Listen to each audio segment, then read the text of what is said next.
Monday Night Baseball. Tonight from Anaheim Stadium, the Milwaukee Brewers and the California Angels. This ABC Sports Exclusive is brought to you by Stroh's and Stroh Light, the circle of sports beer.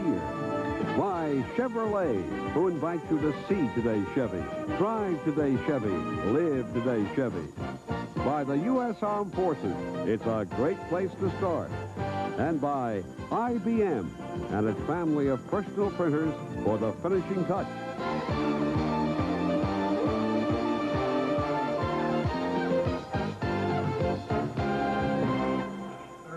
It is warm, it is humid here in Southern California, the Big A in Anaheim, as the Milwaukee Brewers meet the California Angels. The Angels on top in that American League West. You see a 4-game lead over Oakland, 5 games over Seattle, 2 clubs that nobody expected to be there as we approach the All-Star break, followed by Chicago, Kansas City, Minnesota, and Texas.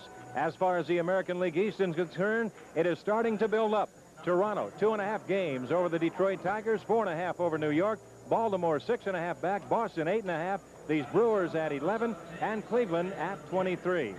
And good evening, everyone, and welcome to Anaheim Stadium. I'm Don Drysdale, and happy that you've joined us tonight for ABC's Monday Night Baseball, the California Angels and the Milwaukee Brewers. The Angels, well, they've been playing good baseball. They have won 4 of 5. They've been riding the crest of the wave, and they've been doing it with youngsters and some oldsters, if you will. Manager Gene Mauch pulling all the right punches, pushing the right buttons at the particular time, and indeed they do have that 4-game lead over Oakland. On the other side of the coin, George Bamberger and the Milwaukee Brewers, they got off to a slow start at County Stadium in Milwaukee. They did not play that well, but all of a sudden they started playing a little bit better. The hitting started to come around. They were starting to get some good pitching, and all of a sudden they started to make things tough on their contenders in that American League East. As a matter of fact, the president of the Detroit Tigers said, that was Jim Campbell, watch out for the Brewers. If they start putting it together, they indeed can make things happen as far as the East is concerned. If they don't win it, why, they can really be a person that has something to say about it. But you've heard Tim McCarver, my partner, and myself talk about hitting and pitching throughout the course of ABC's Monday Night Baseball. And this afternoon, Timmy grabbed a bat, and he will show you a little about pitching and hitting, what we're talking about. Ever since Abner Doubleday invented this great game of baseball, pitchers have been trained to get guys out high and tight and low and away. Well, my experience for 20 years behind the plate taught me that the best way to get hitters out was to work both lanes of the plate. Steve Carlton refers to the inside lane and the outside lane. Bob Gibson used to say the plate's 17 inches wide and the middle 13's the hitters, and the outside 2 inches are mine and the inside 2 inches are mine. There is, however, one danger area, and that's the ball down and in. In last Monday night's game, the Baltimore Orioles against the Detroit Tigers, the Tigers left fielder Larry Herndon hit a ball that was down and in. In my opinion, the most volatile, dangerous area that you can throw any hitter. Technically, here's what Larry did. He dropped the bat head on the ball, just like a golfer. He didn't really have to extend his hands out to hit the ball. Technically, he just dropped the bat head. Now look where the sweet part of the bat is, between these yellow lines. Well, when you throw a guy down and in, you actually throw to the meat of the bat. When you work a guy in and out, you work to where you jam him, and you work to where you get the cue shots off the other way. It'll be interesting to see how Bob Boone of the California Angels tonight and the Milwaukee Brewers catcher Charlie Moore does this, because it's much more important to work in and out than up and down, and we'll be watching for that. And tonight you have 2 pitchers that will work in and out and not that much up and down. It'll be Danny Darwin for the Milwaukee Brewers, and the big right-hander for the California Angels pitched a no-hitter final game of the '84 season, Mike Witt, a record of 6-6. Now we're back here at Anaheim Stadium, game 1 of this 3-game series between the Angels and the Milwaukee Brewers. I'm Don Drysdale along with Tim McCarver. Happy you've joined us again for ABC's Monday Night Baseball. And Timmy, as you look at this season in 1985, there's 5 people that you can really focus on and milestones of their career. And, of course, we're talking about Rose, Carew, Sutton, Necro, and the right-hander Tom Seaver. Well, I'll handle the hitters. How's that? 191 hits has Ty Cobb. Pete Rose needs 37 to pass Ty Cobb. And Rod Carew, only 22 hits from 3,000. There have only been 15 hitters to get 3,000 hits in their major league career, and it's incredible. Rod Carew, with all those great seasons, a lifetime .330 average, finally nearing into that 3,000 hit category. And Don, I must say that the people in Southern California hope that Rod reaches his 3,000 and Pete reaches his 4,192, because if it's after that, it'll be rather anticlimactic. Well, indeed it will, but I think we can both bet on one thing, or count on one thing, if you will. They will both get it. Sir. There's no Yes, question sir. about that. And, of course, in the pitching department, you've got Tom Seaver. Tommy terrific with 296 career wins. It took Tom 4 tries to pick up 296, but indeed he is right there and just 4 away from that magic 300 mark. Phil Niekro, on the other hand, he has 9 to go to reach 300, and Don Sutton at 288. Now for Don up at Oakland, well, you never know what might happen. He can get hot, and he can get there. But that'll remain to be seen. We certainly wish him all the luck in the world. They've been 5 great competitors. So right now, let's take a look at the Milwaukee Brewers starting lineup. Paul Molitor at third. Ernie Riles at shortstop. Batting third at first base will be Cecil Cooper. Hitting fourth, and in left field will be Robin Yount. Batting fifth, and the designated hitter will be Ted Simmons. Hitting sixth, and in right field will be Ben Ogilvie. Batting seventh, and at second base, Jimmy Gantner. Hitting eighth, and behind the plate, once again, Charlie Moore. And batting ninth, and in center field will be Rick Manning. And defensively for the California Angels, Rod Carew at first base. We mentioned Rodney with 22 hits to go for 3,000 hits. Rob Wilfong will be the second baseman. Dick Schofield, whose father played for some 17, 18 years with the Cardinals and the Pirates. Dick Schofield at shortstop. Doug DeCinces will be the third baseman. And in left field, Brian Downing. Kind of an unusual team for a Gene Mach team, in that it's not as defensively oriented as it is offensively oriented. And there's an offensive cog right there, Rupert Jones. 14 home runs on the year. He leads the Angels in that department.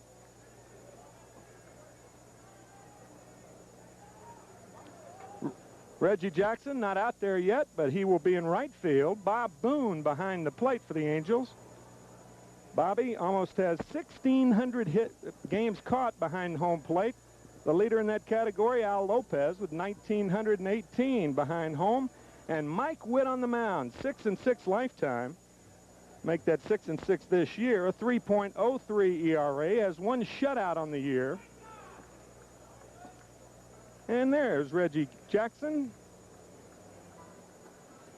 Well, Reggie now has taken his place. That is a tough spot here at Anaheim at this stage of the evening. That is the sun field, to say the least. Well, Reggie Jackson out there, you can see the shadows. It's not going to be easy for the hitters for a while until those shadows, they really move on out, and the lights take effect here at Anaheim Stadium as Paul Molitor gets ready to lead it off for the Milwaukee Brewers. Molitor at a 315 mark. He has 7 home runs and 30 RBIs.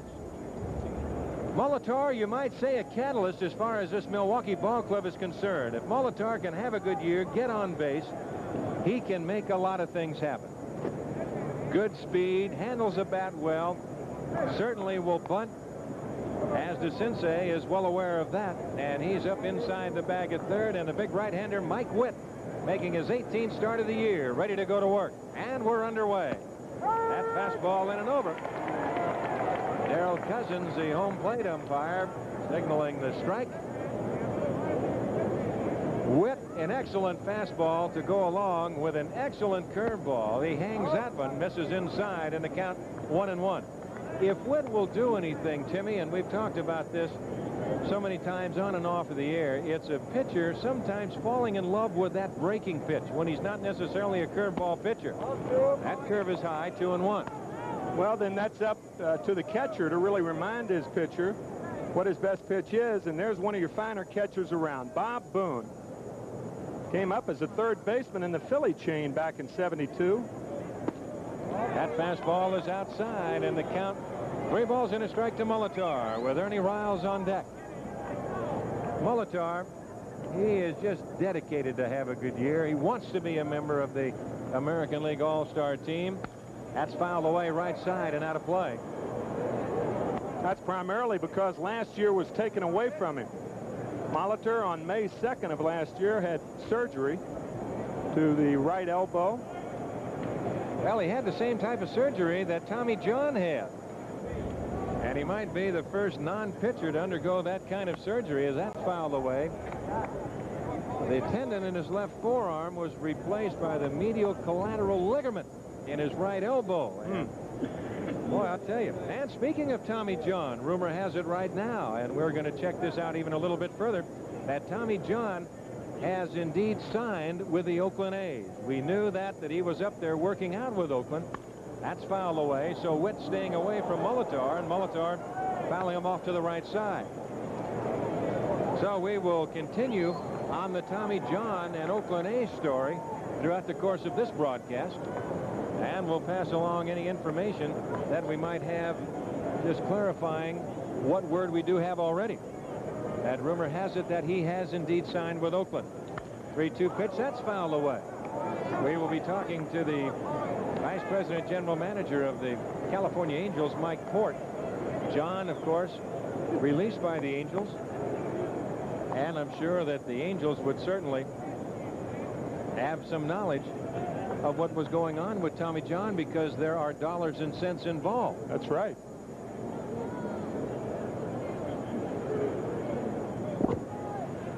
That's fouled right side, and that's out of play.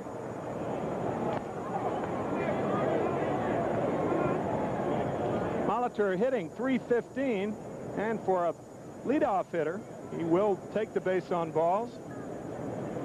6 for 26 against Mike Witt. Now Mike Witt, he's won 3 in a row, 4 of his last 5 to even his record at 6-6. Stays right with him. Now as Witt throws a strike, Molitor fouls it off, and the count remains at 3-2. Crowd still coming in here on this early start at Anaheim Stadium. It has been warm in Southern California. Very slight breeze, and that's high atop the stadium blowing out. Since they have enclosed Anaheim Stadium, boy, they have knocked out whatever breeze that the players could expect. Curveball, Goodwin got him swinging.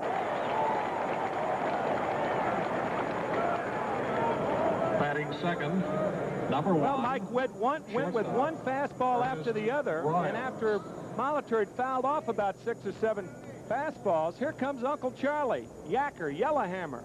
Well, that is a nasty pitch right there. Oh, he's got a dandy. Now that will bring on the shortstop, Ernie Riles, hitting .278 with a pair of home runs and 19 RBIs. That fastball just inside. George Bamberger describes Riles as a young Cecil Cooper in the sense of using the entire field while hitting. He has good bat control. He adjusts well to different pitchers. And that is off of the glove of Boone, the count 2-0. Well, if he's going to be another Cecil Cooper, that young man's got a pretty good career in store for him. That puts a lot of heat on young players when they come up. It's like Kirk Gibson was going to be another Mickey Mantle. Yeah, that's right. Frank Howard. Tough to fill those shoes. Frank Howard going to be another Babe Ruth. That's a little high, and the count 3-0.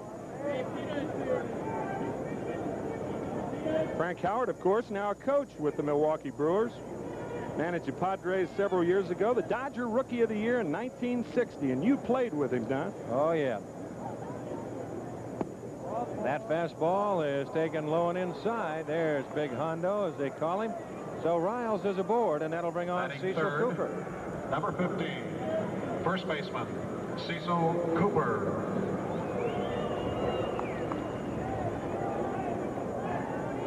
Here's Cecil Cooper hitting .308 with 4 home runs and 48 RBIs. You see right there as the player moves out of the way, Frank Howard down the dugout, the hitting instructor for the Milwaukee Brewers. Coop hitting .308, 4 home runs, 48 RBIs. That curveball in and over, and the count is 0-1. Cooper, of course, throughout his career has used the entire ballpark, and when he's doing just that, he is a much better hitter. A lot of opposing pitchers, Timmy, will like to see him try and pull that ball all the time. That's hit to left field. Giving ground is Downing right there, and that is out number 2. when you think about it, Don, what successful hitters in the major leagues Batting now fourth, are strictly pull hitters? Number 19, Well, you're going to left see a few fielder home run Robin hitters, Yount. so-called home run hitters, and what we have of those in the major leagues today. But you're right. To be successful, you've got to use both lines. Your pitchers will not let you pull the ball and be successful consistently. No, that's exactly right. Once that word gets out, why, all of a sudden there definitely becomes a stereotype way to pitch that hitter. Here's Robin Yount in left field. Robin's had that bad arm, and he's been out in the outfield just about all year. As Witt delivers outside, Robin at 280, 6 home runs, 36 RBIs. On deck, you have Ted Simmons. You see how the shadows have moved and kind of engulfed big Mike Witt out there on the mound. The sensei, the only man in the complete shade at third. That curveball, he could not. Did he hold up or not? Yes, he did not. As home plate umpire Dale Cousins, kind of a slow delay 8th inning call right there on a hot day. Breaking ball is in the dirt. It appeared that Robin did come too far.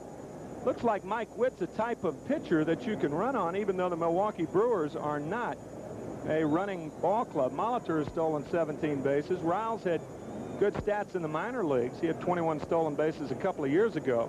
And the man at the plate, Robin Yount, will run if he has to. Robin with 6. They only have 43 stolen bases on the year, and Molitor and Yount have 23 of those.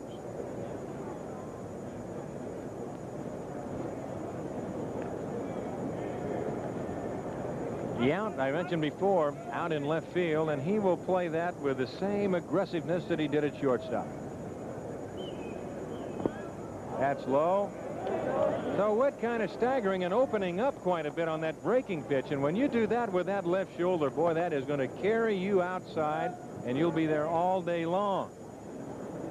Now, there's a lot of Kentucky windage in hitting and pitching, and Yes, Jimmy, we've talked about it so many times, such a parallel between the two. Robin Yount, a guy who really keeps that front side closed, a closed stance.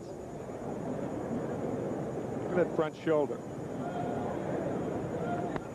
That's out of play, and the count 2-2. Well, that's exactly what you would call that stance of Yount's, a closed stance, no question about that.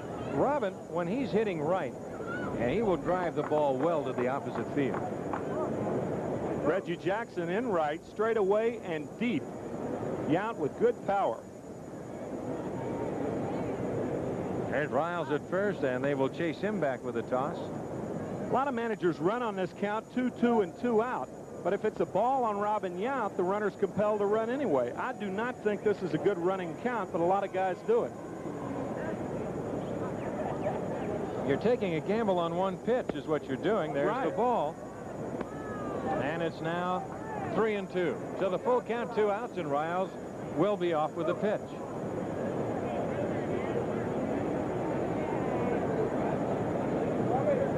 Now, I think a lot of times you're going to see somebody run. You start them off either right away, maybe a 1-0 count, a 2-1 count.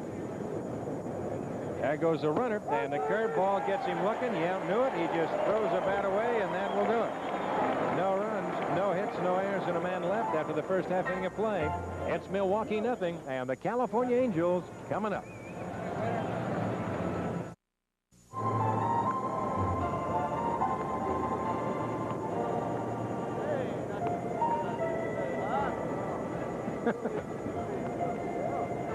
As we go to the bottom half of the first inning, it'll be Carew, it'll be Downing and Jackson in that order. As you look at Cecil Cooper over at first base, looking at the defensive cut-arounds, Timmy.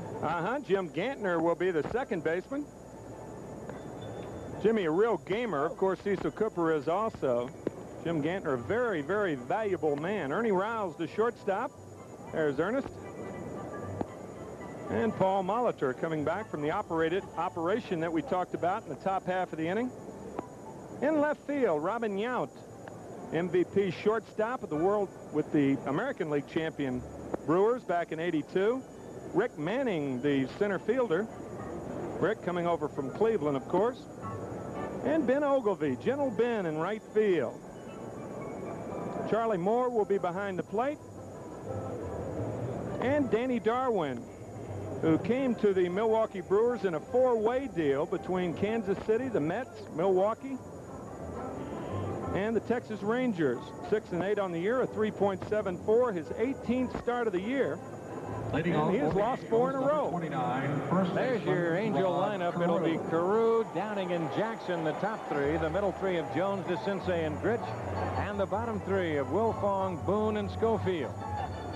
Now, Rod Carew to lead it off, hitting .268 with a home run and 23 RBIs. Rod has a 3-game hitting streak going for him.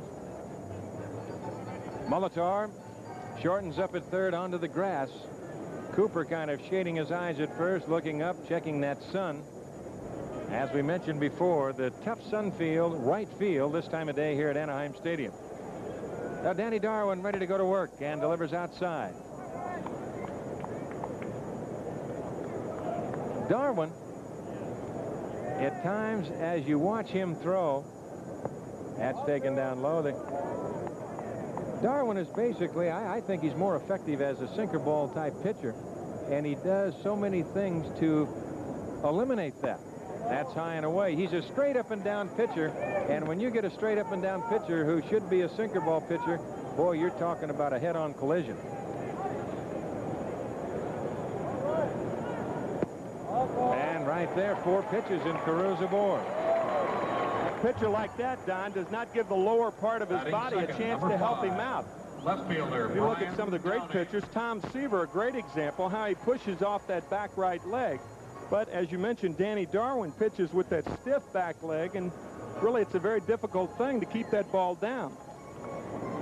Now here's Brian Downing with a 5-game hitting streak. You see Brian average up to .226, and you say, well, wait a minute, what about that? Well, that's not bad for what Brian was a little while ago. Still Mr. Quiet. He's been in a slump since May. And at one time he was 4 for 62, so that will tell you a little bit about why .226 sounds quite refreshing for Brian Downing. But it kind of tells you what Gene Mock feels about Brian Downing, too, because not a lot of guys are given the opportunity to go 4 for 62. No, that's right. If you do, it will be in another classification. That's correct.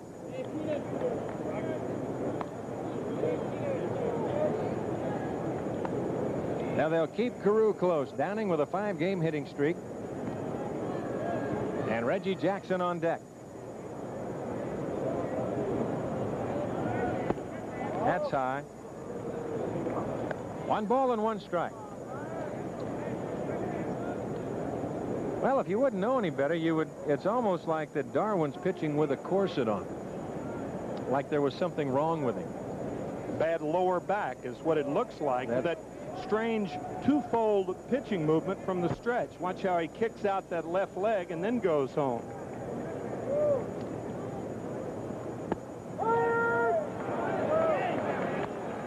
Now the count, of 1 ball and 2 strikes. As far as I know, he's not pitching with a corset on. No, I'm just saying that that's exactly what it looks like. Yeah. The Angels have had 51 sacrifice hits from a total of 13 different players. And, of course, Gene Mock using that quite well to his advantage. 1 ball and 2 strikes to count. That's just another facet of the game in many teams. That's fouled away, and the count remains 1-2. Almost a lost art. There's a little general. He says that defense is the manager's domain. Boy, he is the best defensive manager I've ever seen. His primary criticism is that he carries that over to the offensive part of the game, and with that bunt in the early innings, but I think he's changed a little bit. He's certainly never been a Well, he has done that, and I think he's really sat back, and I think possibly the year off had a chance to get out of that everyday grind of managing. And boy, that can wear on you at times like nobody's business. Just look at it from a different aspect, from the press box, from a box seat, from wherever. That's fouled away, and the count remains at 1 ball and 2 strikes. So Gene took a 2-year sabbatical, right? That's about it, and he turned around and Got to know some of the younger players in the organization. Got to watch the veteran players here. And then all of a sudden, back at the helm once again. A ball and 2 strikes. There's nobody out. No score in the ball game. As Downing goes down on strikes. And Reggie Jackson will come on. But let's go to yesterday. Watch where this pitch is to Reggie Jackson. And this was against the Boston Red Sox. And watch what he does with it. This is what is amazing, because it'll still show you the strength of Reggie. High. And just turns those hands over, Timmy. Yeah, we were talking that up and down is not necessarily important with a guy like Jackson in our pregame comments, but when you're talking about a guy like Jackson, he is completely different. You got to talk about the normal hitters. That's hit to Gantner. Could be 2. They will take Carew. They will double up Jackson, and that'll do it. So the side is retired. We're through 1. No score. We'll return to ABC's Monday Night Baseball after this message and a word from our local station.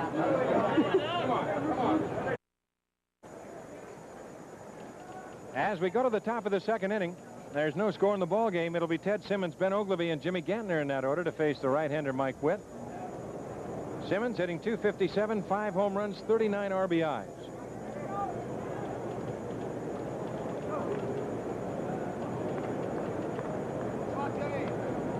Ted has a 5-game hitting streak going for him. Veteran left-hand, well, actually, veteran switch hitter. And since coming over to the Brewers, and especially the last year or so, been primarily the designated hitter, but he has been at first base every now and then. 0-1 the count. That curveball down low. He's had 6 hits in his last 13 at-bats with 15 total bases. Well, the Brewers list 3 catchers, but one's on the DL now. Schrader is on the DL. Charlie Moore, the regular catcher. That's hit hard. Rob Wilfong on the big hop. He goes on to Carew, 1 away. And that'll bring on Ben Oglivie. Batting 6th, number 24, right speaking fielder of Ted Ben Simmons, Oglivie. you do not see too many catchers who have caught for many, many years and then go to the other league and become a DH, because usually the wear and tear of the catching position will whittle away that arm strength, but it's a tribute to Ted Simmons that he's still able to DH. Ted really needing now 1 more at bat to reach 8,000 in his career, and is outside Oglivie, and the count 1-0. Benji at .246, 3 home runs, 23 RBIs. You see what he's done against Witt.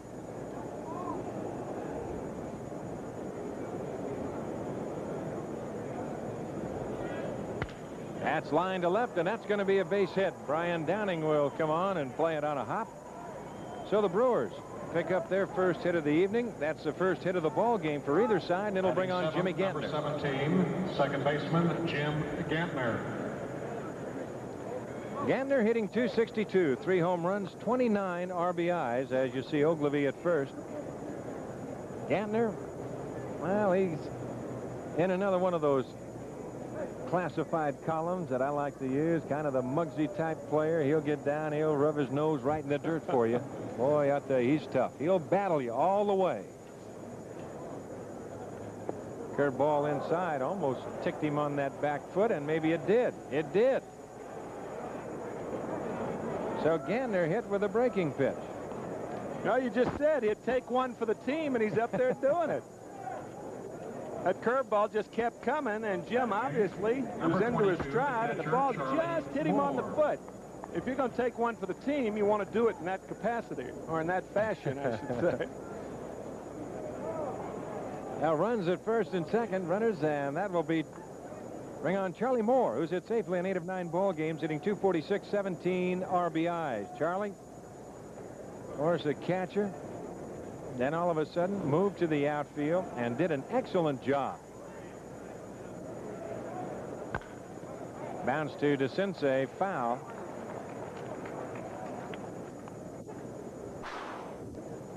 Charlie, he will tell you defensively that his arm feels better now than it's ever felt. There's a National League score. Cincinnati 1-0 over the Mets in the 2nd inning.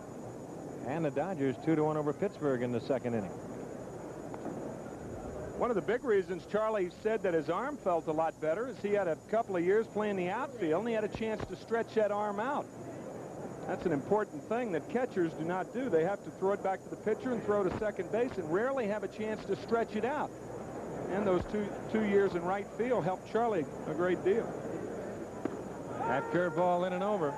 And the count 0-2. Boy, Dale Murphy, a 2-run homer in that ball game. Atlanta on top of Montreal, 5-0 in the third inning down in Georgia.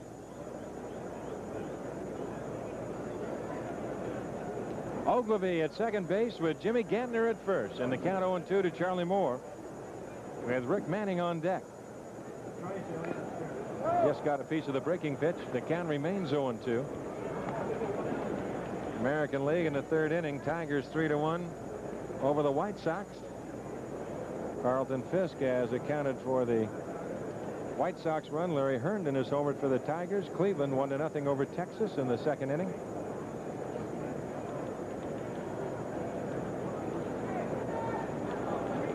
The 0-2 pitch to Charlie Moore. Good curveball. For Witt, his third strikeout. And all have been on curveballs. Number 28. 3-2 curveballs, one to Molitor and one to Robignac. Boy, he has a vicious downer. You don't see too many pitchers with that type rotation on their breaking ball, D. I don't think you see any pitchers in either league right now with that good a curveball when he is right. The last guy that I can think of hitting off of from the right side was Sad Sam Jones.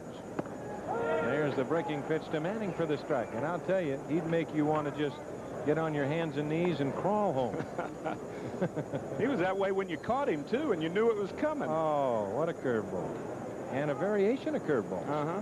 And the ever-present toothpick in the mouth, right? Yep. Oh, Sad Sam.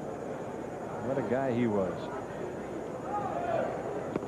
Manning takes a breaking pitch low. Hitting 248 with 5 RBIs. But here's a classic example right now. It's been nothing but breaking pitches. And you wonder, when he goes back to get his fastball, what it's going to take away from him. Whether it's this start, next start, or 2 or 3 starts from now. You just can't keep tricking him with a curveball. Not if your breaking ball has the element of... There's the runner at second base in Ogilvy. And over at first base, you'll see Jimmy Gantner. There's 2 outs. We're in the top of the second inning, no score. If your curveball's a deceiving curveball and you keep throwing it, well, then there's less deceit in it. Stands to reason, right? I would think so. But there's a fastball off of the glove of Boone. Well, the big thing right here that you can just see that you say to yourself, which is easier to control, the curveball or the fastball? Well, they're going to give Witt a wild pitch right there. And Bob Boone, as you see, I was in the Angel clubhouse today, and Bob had his left knee under the ice and under the wraps. And Boone does not have the mobility that he once had, but technically that could have been a pass ball. They have a count 3-1 to Manning. He right there, 2 hits in his 19 at-bats with his last 19 at-bats with runners in scoring position. George Bamberger hopes that'll improve here. That is fouled away, and the count 3-2. On deck, the leadoff hitter, Paul Molitor. I'll tell you, everything that pitchers used to do, D, came off the fastball, but the game has changed. It's almost in reverse now. And I know that's the way it is in the American League. They're setting up the fastball with breaking stuff. And it's not necessarily for the betterment of pitching either. I agree with you. That's what's amazing. There's still the best pitch in fastball, or baseball, is your fastball. And boy, somewhere along the line, that chapter has been stuck on the shelf to some of these major league pitchers. Rob Wilfong will go to Carew. And the side retired, no runs a hit. 2 left, and we're through 1.5 from the Big A in Anaheim. It's the Brewers nothing and the Angels nothing. As you see, no score in the bottom of the second inning, and it'll be Rupert Jones to lead it off. Jones, DeCinces, and Gritch in that order. Rupert, boy, what an acquisition for the California Angels. Hitting .275, 14 home runs, 39 RBIs. Right now, in the midst of a 9-game hitting streak, he had his second 2-home-run game of the season yesterday, and that's hit deep right center. Manning way back to the wall. This ball is gone.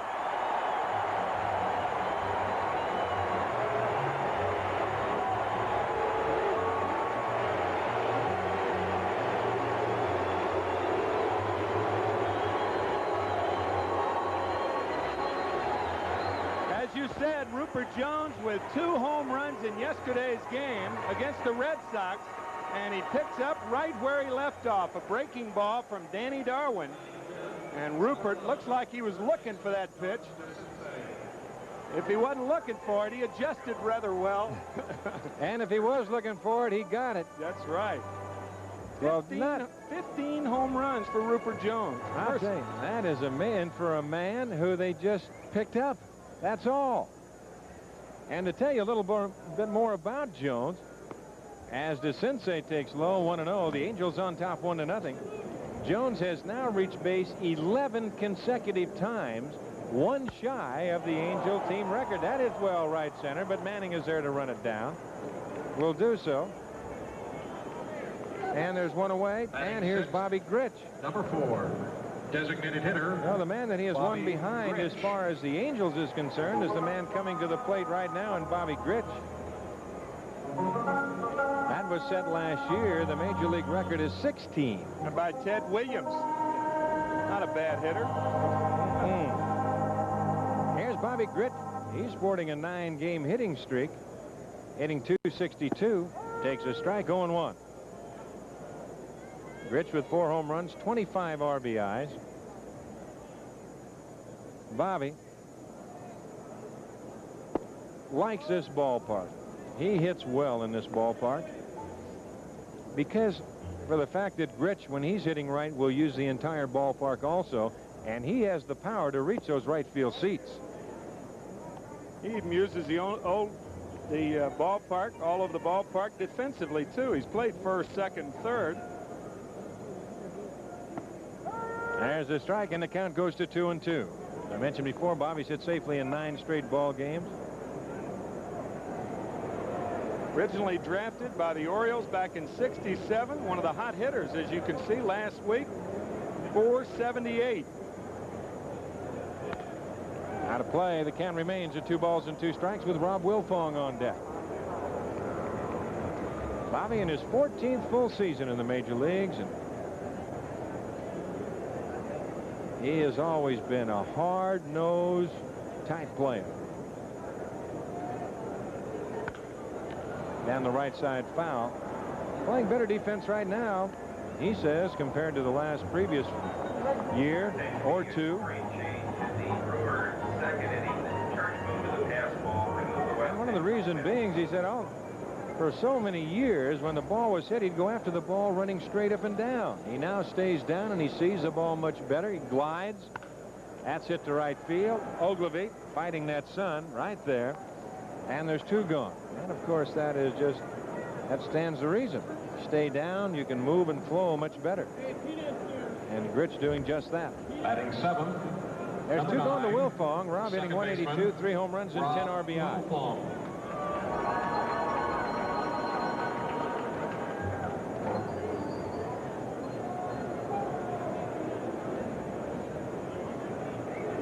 Molitor up on the grass at third. Darwin missing outside, and the count 1-0. Molitor up on the grass, and usually with 2 out and nobody on, you're not looking for the bunt. That's hit deep right center field. Manning going back to the warning track to the wall. This ball is gone.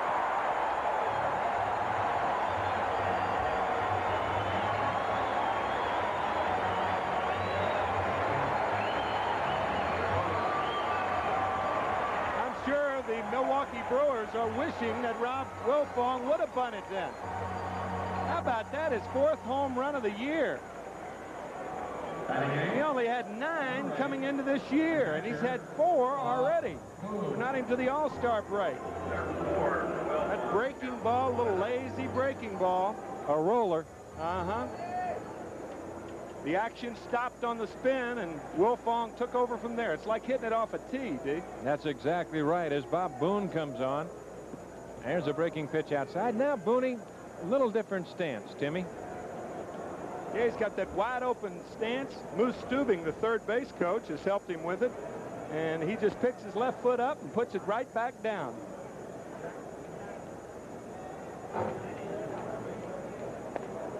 There's a strike to Boone, 2-1 to count. Bob at 253, 3 home runs, 26 RBIs.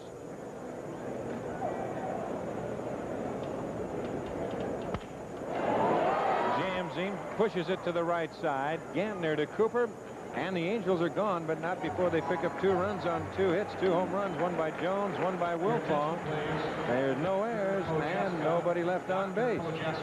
So we're through 2 from the big end in Anaheim, and right there, the Angels leading Milwaukee by a score of 2-0.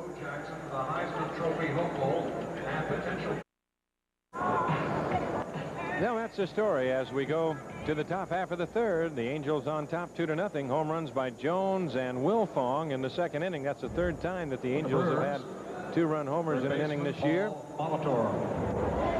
And it'll go to the top of the order for the Brewers.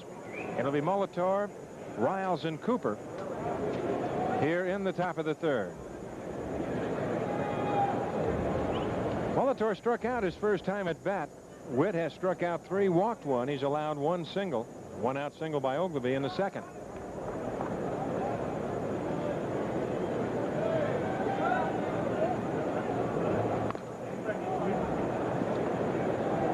On the count. Brewers, a tough team to play catch-up. Molitor leads the Brewers in home runs with 7. It's a far cry from the 200 home runs they had back in 1982. 0-2 the count. Of course, Yount had a banner year back in '82. Now they've only hit 40 this year. Gene Mauch moving one of his in, trying to get Wilfong's attention. Now Carew yelling at him, saying, come on over here. Wilfong moves about 3 steps to his left with the count 0-2.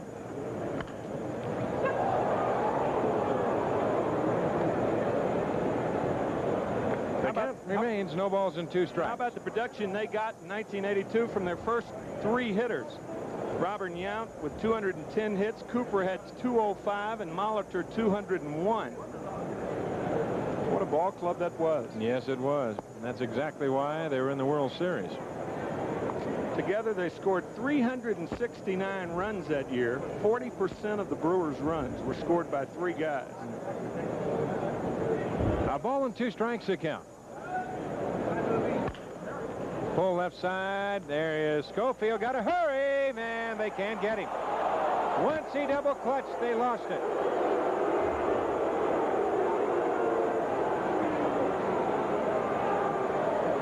Shortstop. Well, a good breaking ball from Mike Witt. And you see DeCinces cutting in front of Schofield. And the double clutch, as you said, you're rarely given an error. Now watch. The double clutch right there, and Molitor is safe. You rarely give an error to somebody when they double clutch, but technically it should be an error because they don't come up cleanly with the ball. That's all that Molitor needed going down the line. He has good speed. And here's Ernie Riles. He walked his first time at bat. Even though the difficulty of the play has something to do with it. And that was a tough play for Schofield. There's a strike with a fastball. But on the other hand, just the bang-bang play, as much as he was safe, if he doesn't double clutch, it's bang-bang and he's out. That's right. And this is the big leagues, right? That's exactly right. Let's see, it was when we came to the ballpark today. Hard and foul. Hung him a curveball.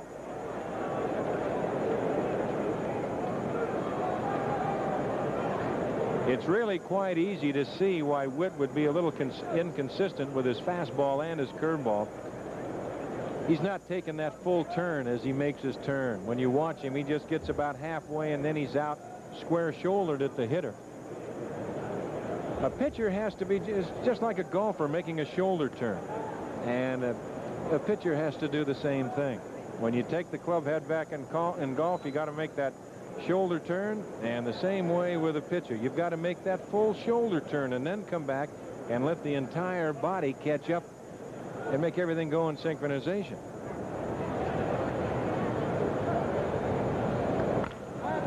That's it to Wilfong. He goes to Schofield. They double him up. Good turnover by Schofield. So there's 2 outs, and that will bring on Cecil Cooper. Cooper flying to left. His first time at bat. Wilfong really gave Schofield a good ball to handle toward the outside part of the bag, and Schofield, cheating well at second base, turned it nicely.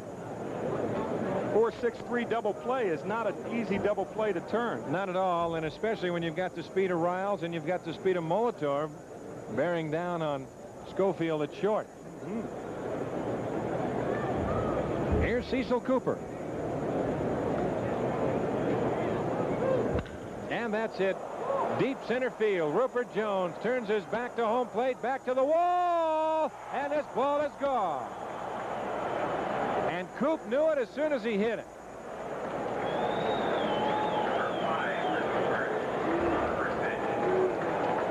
You're saying he got into his home run trot in a hurry, huh? As soon as he started to leave the batter's box. Left fielder, Robin Yount. This ball down and in. We talked about that ball down and in earlier in our pregame remarks. And it's not down and in for long. Cooper showing unusual power to center field. He's usually, if he's going to hit the ball out, that's his first home run against right-handed pitching this year. That's amazing as Robin Yount fouls the first pitch away. Watch Jones again here. See how close he gets to that ball. Think Gary Pettis catches that ball? No, I don't know. It depends on how far it was over the wall. He goes up. Well, Gary Pettis has made some incredible catches in this ballpark. Woo. Yount fouls that pitch away, and the count is 0-2. Gene Mauch is hoping that Gary Pettis will be back and ready to go after the All-Star break. What he did, he dove for a ball in Kansas City at Royal Stadium and rolled on his wrist, rolled it underneath of him. So he's been out watching him. He's still throwing every day, but he has somebody catching the ball and then giving it to him to throw. That curveball is down low, 1-2. One ball and 2 strikes. Don, I understand it's a similar injury that happened, or the way it happened to Darryl Strawberry of the Mets. Of course, Strawberry ends up with a pulled ligament in his right thumb. And Gary Pettis, thankfully, as far as the Angels are concerned, it is a severe sprain. And actually, the burn on it, when he rubbed across that artificial surface, really. Yes, sir, as Yount goes down. So the Brewers are gone. A run on 2 hits, no errors, and they leave nobody. We're through 2.5 at the Big A in Anaheim, 2-1 California.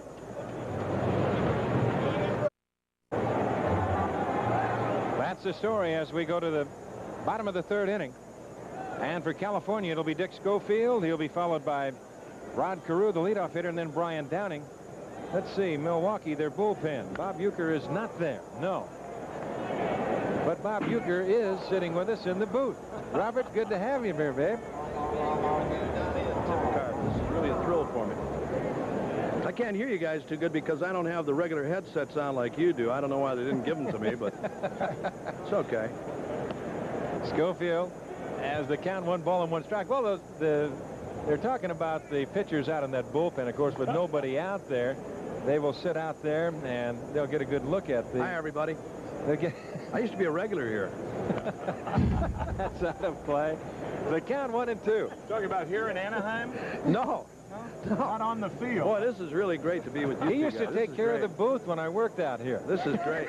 I did. Every time down he'd leave and pick up all the paper and stuff. This is great. I love this. This is great. Well, you've seen him right here on ABC, Mr. Belvedere, the serial here on the show on ABC.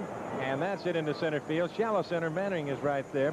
Bobby, congratulations, because I understand the show has been picked up, has been renewed again, and starting another season pretty soon. Yeah, we're coming back on in the fall, Don, and I'm real happy about it. I really am. You know, as I've told you many times before, baseball is my first love. You know, I love this game, but I'm also very excited about the series, also starring Christopher Hewitt and Eileen Graff and Tracy Wells and Bryce Beckham and Rob Stone. I mean, they're great kids, too, and I'm really looking forward to going back. Here's Rod Carew. That's it high to right. Ogilvy right there now fighting the sun a little bit. But Benji's there. And there's 2 gone. It'll bring on Brian Downing. Will I be on longer than the third? This is really going fast. When do you start it? It has got to you, hasn't it, Hollywood? Will I be on longer than We start again in August, Don. August the 12th, I believe we go back. The rest of the cast will come in sometime in December. I'll be doing all my stuff by myself. Is that it? Well, you usually do your stuff by yourself. You got that right. Brian Downing struck out his first time at bat. Is it because you're nervous around the cast, or they just feel you're better off working by yourself? No, I don't like makeup people, and I have a bad habit of holding my breath, which makes my face red, and they don't like that. Especially for color TV, and that's one of the things we have to fight nowadays. Well, that's one of our problems over there. It's a low-budget show. That's not true. That's a good show. Do you think anybody, Uke, has ever gone from donning catching gear to makeup? Well, there have been a few guys that have done that, and I don't guess we can go into that here. The 2-1 pitch. That's outside. The count 3-1. Uke, we were talking about Danny Darwin. He's lost 4 in a row, and I told Timmy Pryor, I said, if I didn't know better, you would almost swear that he's got a corset on, as stiff as he is with that lower back. Has he been like that all year? We'll talk about that when we come back. With the 2 outs, as Molitor goes to Cooper. So that will do it. The Angels are gone here in the 3rd. We're through 3 from the Big A in Anaheim. It's California 2 and Milwaukee 1. Tonight's game is an exclusive presentation of ABC Sports and is being brought to you by Stroh's and Stroh Light, the circle of sports beer. This ABC Sports exclusive is brought to you by Stroh's and Stroh's Light, the circle of sports beer. As we go to the top of the 4th, it'll be Simmons, Ogilvy, and Gantner. As Bob Uecker has joined us in the booth. Simmons bounced to second his first time in the at bat. No, we're talking about Danny Darwin, Ueck, prior to that. And I know you're going to be around here, but I was just wondering, has he had a back problem? A little bit on and off, Don. I'll tell you, the big problem with Darwin has been his breaking ball. You know, he falls behind. He's all of a sudden kind of fallen in love with the breaking ball. He's got a good fastball, but he falls behind with the breaking stuff, and more often than not then has to come in. And that's really been his problem. He's lost his last 4 times out. He pitched well early in the season, but he's really struggled lately. And he doesn't wear a corset. No, I didn't figure he did. Leotards, but he doesn't. That's low. The count, 2 balls and a strike. Simmons, right now, as he stands at the plate, his appearance 8,000. Boy, that is a lot. I wanted to mention one thing before I get away with you 2 guys here. I heard you in the last inning talking about Mike Witt squaring up his shoulders and everything. You should be giving a little instruction to our hitters, too, to square around or do something. And you said Wilfong cheated at second base. Call him Mr. Uberoth as soon as I get back to our booth. That's a baseball term. I never figured this would happen to 2 of my best friends. I love these guys. There's a line drive, looping liner left center. Jones coming on as he has to play it on a hop, and Simmons has a leadoff single as we go to the top of the 4th inning, and they'll bring on Ben Ogilvy. Don, again, though, it's really great seeing you 2 guys, you and Tim McCarver, and thank Timmy for all the days when I couldn't catch at St. Louis. He kept me in the big leagues the whole year. You know, all them guys, they talk about wanting to go out there and play every day. I never wanted to do that, and thanks to Tim McCarver, I didn't have to do that. The more I played, the closer I was going back to the minor leagues. Timmy, thanks a lot. Very touching thought. Thanks. Well, it's really great. I want to get Jerry Klein back in. You look at all these big league stats. We don't have that on radio next door. Boy, this guy is something. Ueck, it's great to see you. Take care, babe. Thanks, Donnie. All right. Bob Uecker, and you'll catch him again this fall on Mr. Belvedere. Right here on ABC. Ogilvy with the count, 1 ball and no strikes. Take care, Uecker. Oh, what a dandy. He is a beauty. A beauty. As Ogilvie singled his first time at bat, has the count, 1 ball and no strikes to count. Simmons a tying run at first base. The Angels on top by a score of 2-1.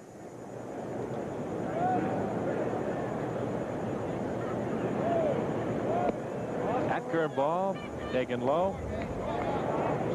Don Ogilvie, a good low ball hitter, and he pulls the ball also. It's a little surprising to see Rod Carew holding Simmons on at first base in a 1-run ball game. You would not figure Simmons to run at all. And if you're going to throw that breaking ball a lot, as Witt has been inclined to do, Ogilvie could pull the ball in that hole down there. But he pulls it to Will Fong. Should be 2. Schofield for 1, and they double him up. Well, the Angels, with their second double play of the night, that is number 113 on the year. Boy, you think that isn't pitcher's best friend.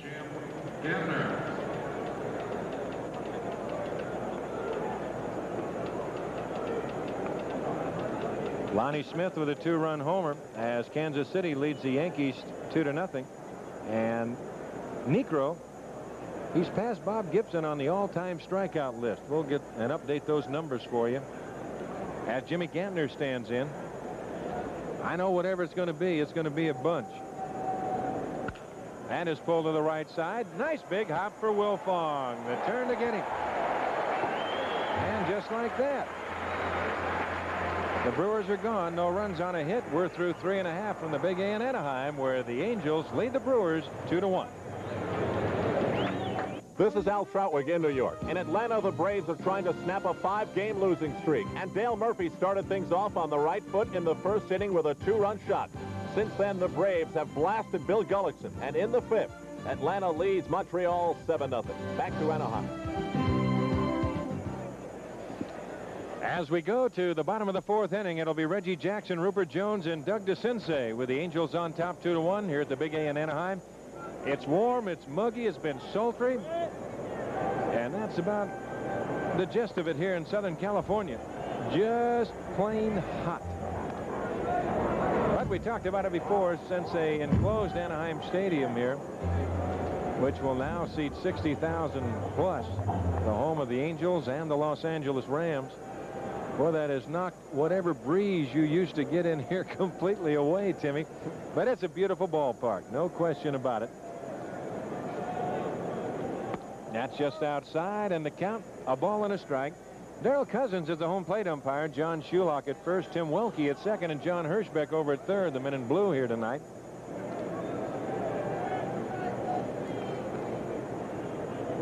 That's outside, and the count goes to 2-1.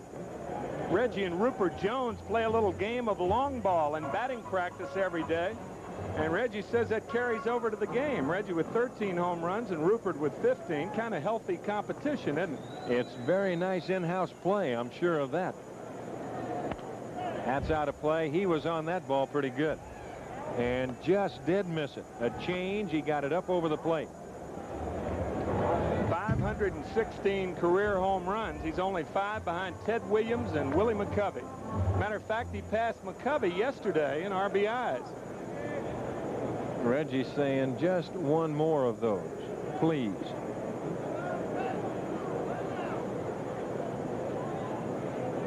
Now Reggie's homered the last 2 days. Jams him with that fastball. There's Cooper. He'll go to the bag, and he does it himself. Jackson going hard down the line. Center fielder, Rupert Jones. Let's take a look at the motion here of Danny Darwin.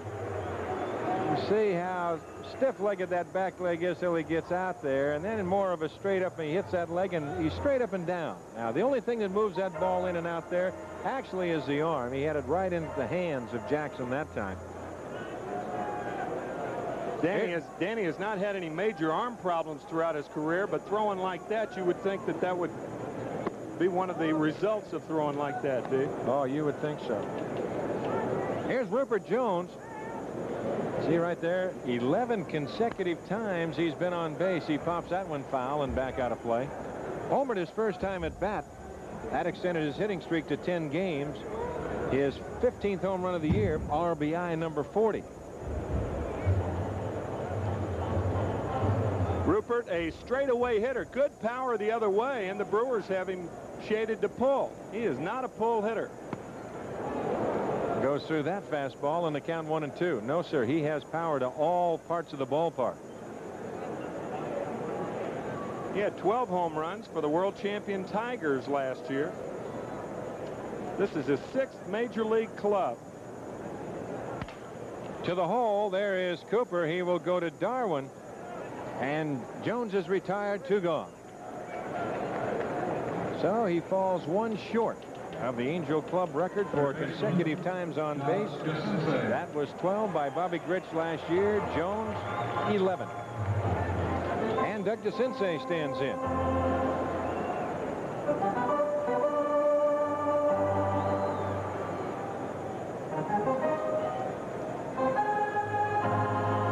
Doug, of course, kind of plagued with that bad back through the years, has had muscle spasms, stiffness.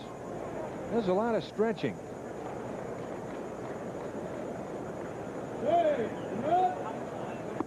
That's just outside, and the count 1-0. But if that is not enough of the extracurricular activity for DeCinces, think about what he has to do after the game, and he'll lie in a bed of ice. That's the story. The Angels on top 2-1. The 2 hits, 2 home runs coming in the 2nd inning, one by Jones and one by Wilfong.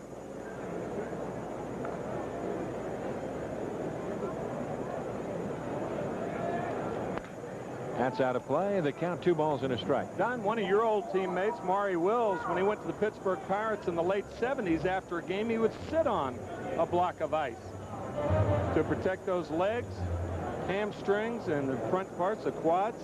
So there must be something to that. The General. Yes, sir. Gene Mauch, for so many years, wore number 4.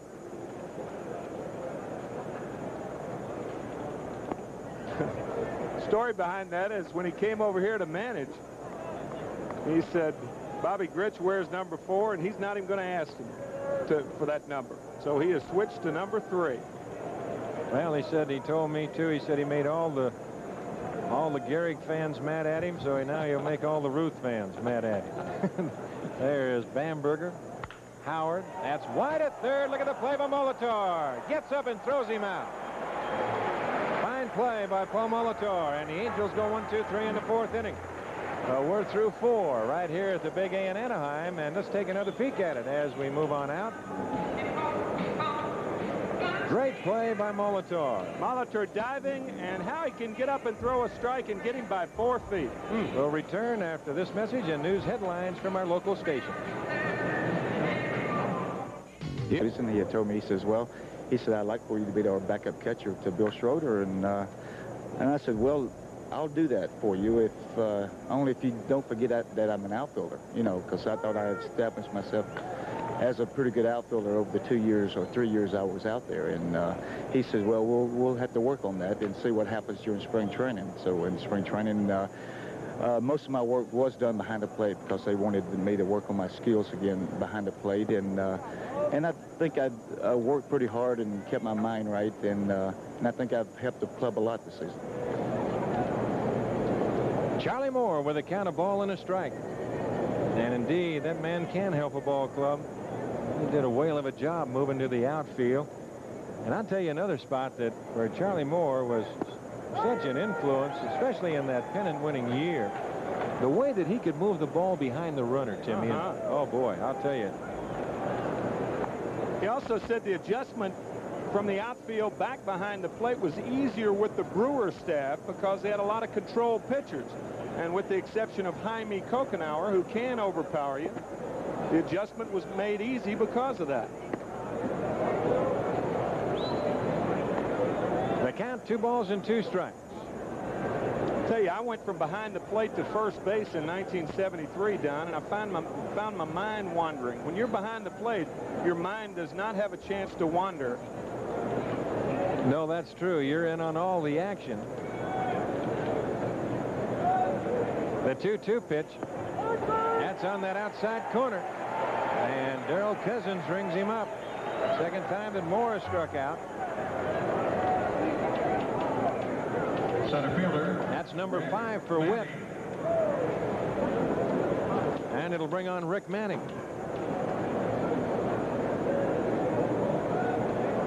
Their other catcher, Bill Schroeder, has been on the disabled list for the second time this year. He's starting to hit a little bit right now. As Manning tries to bunt his way on, cannot do it. The count is 0-1. And an elbow problem. And just kind of very tenderly bringing that arm back into condition. Manning bounced to Wilfong at second his first time at bat. 0 for 1.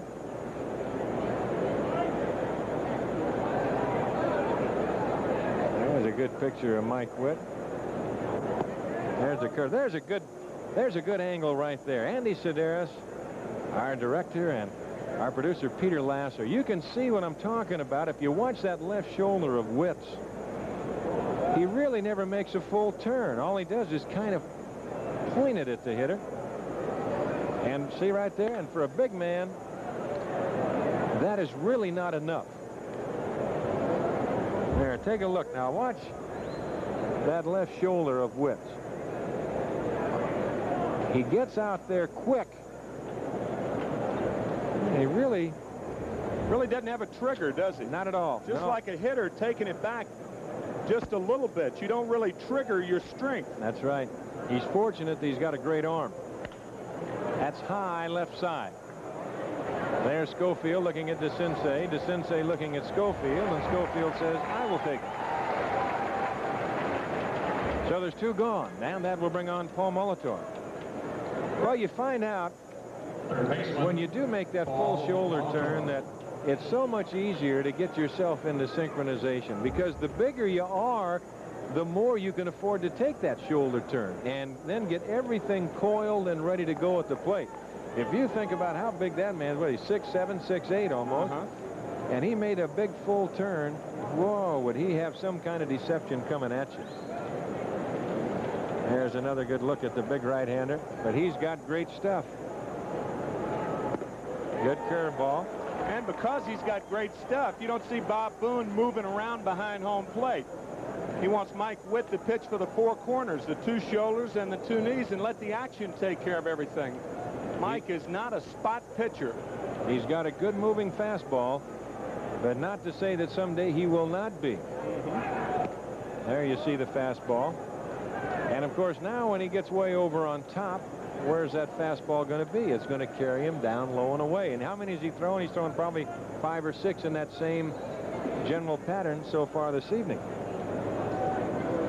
There's your home run leaders on the Brewers. There's a strike and the count 1-2. The interesting thing about that graphic was Schroeder has only played 28 games and is tied with Molitor for the home run leadership of the Brewers. I mentioned before, Milwaukee this year has hit only 40.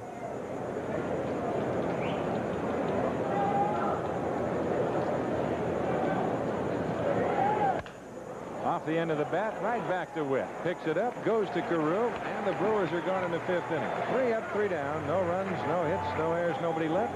We're at the halfway mark after 4 1/2. It's the Angels 2 and the Brewers 1. That's the story. The Angels leading Milwaukee 2-1 as we go to the bottom of the 5th inning, and Bobby Grich to lead it off. It'll be Grich, Wilfong, and Boone in that order. Bobby flying to right his first time at bat.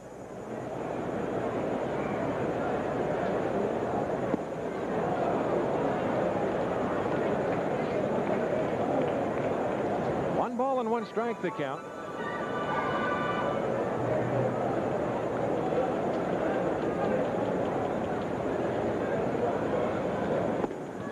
Breaking pitch low, the count 2-1.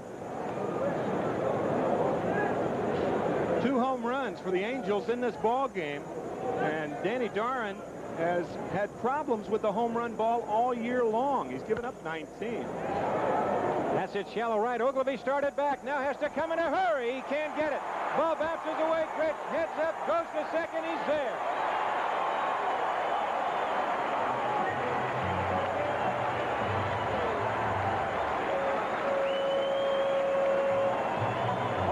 broke back, and then he broke in, and that sun really appeared to give him some problems in right field. There's his break back, and now by the time he turns it on, it's too late. He drops the ball comes right at his feet, and this ball hits Grich in the foot. And when Bobby was going to make a move to third base, it looked like Ernest Riles popped him right there in the eye. Now Bobby got up. He knew that the ball had hit him somewhere. He thought about third, and all of a sudden, oops, there's Riles right in his way. Bobby, former high school quarterback and a good one from Long Beach, gave him a little shoulder, but then all of a sudden he could not go anywhere. But that's the way that Bobby plays hard. There was nothing wrong with that, just trying to get him out of the way. Right. He'll be credited with a double. And Rob Wilfong stands in. He doubled, or I should say he homered his first time at bat. There's a good bunt. Darwin's got to hurry. Ball starts to fall, can't make a play.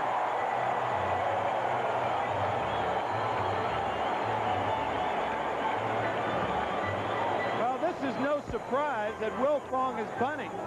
Gene Mock loves to bunt, and so does Wilfong. He led the AL in '79 with 22 bunt base hits. The catcher. Rob playing long ball the first time at bat, and this is Gene Mock's little ball. And Danny Darwin cannot make the play. Got hung up over there as he went to field the ball. Now the Angels have runners at the corner. Nobody out. And it'll bring on Bob Boone.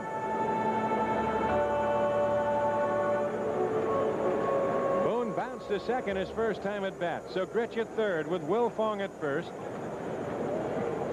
The fly ball lost in the sun by Ogilvie to give Grich the double. And now the bunt single as Darwin was off balance as he went to field the ball. And Wilfong's at first. Inside, 1-0. Bobby Grich taking a more cautious lead off of third base than he did off of second in yesterday's ball game, right? Well, the hidden ball trick was pulled on Bobby yesterday by Marty Barrett, the Red Sox second baseman. And Bobby ran off the field as fast as he could. That breaking pitch in and over. And the count 1-1. They did it so fast, people weren't sure what happened. He said, I did it to avoid that much more embarrassment. That's right. I said, don't feel bad. I told him today in the club, I said, the late Danny O'Connell, the infielder, did that to me in an old-timers game. Old-timers game? Oh, I said, Right. Danny. That's it high left center. Yount is there, has it headed by an arm. Here comes Grich. They're going to make him throw him out, and he will easy. His arm isn't that bad, as he just threw a strike to Charlie Moore. And we'll see if the Angels have run themselves out of an inning. Well, this is not deep. As a matter of fact, the shortstop, Ernie Riles, was back. He could have had a shot at it. Yount properly makes the play and throws out Grich easily from third base. Now, that would have been a much more reasonable play had there been one out. But with nobody out, this is a very, very testy play. Grich trying to score, and he's out by 6 feet. Well, the thing that makes that a subject of conversation for the second guessers right now is the point that he was that shallow. Number 2, he had to throw it all the way on the air, and Rob Wilfong tagged and went to second base easily. So instead of 2 outs and a runner at second, conceivably you could have had 1 out, runners at second and third, as Dick Schofield stands in.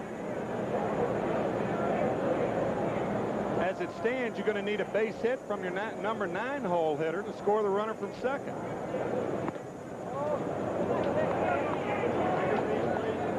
One ball and no strikes account. But in this game, is not hindsight the greatest sight of all? Boy. Schofield flied to center his first time at bat. There's a strike, and it's 1-1. Well, when you make a play and you try to score a run from Yount being that shallow, Gene Mock and Moose Stubing and all the Angel coaches had to tell the guys before the ball game that if you're on third base, less than 2 out, make Yount throw you out. And he just did it. The only case right there where you would have backed off of that a little bit would have been on your advanced scouting report. If they had have been watching Milwaukee for the last week or so. Of course, they have got one of the best in the game in Cookie Rojas. 1 ball and 1 strike to count. That's hit to right field. Ogilvy is there, makes the catch, and the side is retired. So the Angels do miss the opportunity. No runs on 2 hits. We're through 5. 2-1 California. We'll return to Monday Night Baseball after this word from our local station. Thanks to co-sponsor. Well, right there, that is for the championship. The 3rd championship game For Milwaukee. USFL. The Oakland Invaders and the Baltimore Stars. That'll be live at 8 o'clock Eastern. That will be on Sunday. I hope you make your plans to be with us right here on ABC. As we go to the top of the 6th inning, it'll be Ernie Wiles. He pops it right side. Going out of Schofield, lots of room. And 1 pitch and 1 out.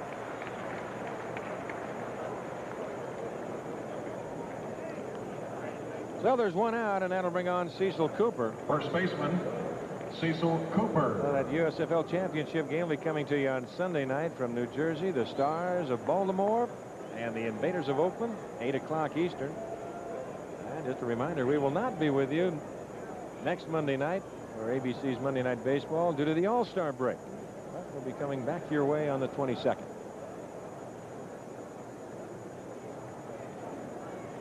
Here's Cecil Cooper, has accounted for the only Milwaukee run with a towering home run to straightaway center field, his 5th of the year, RBI number 49.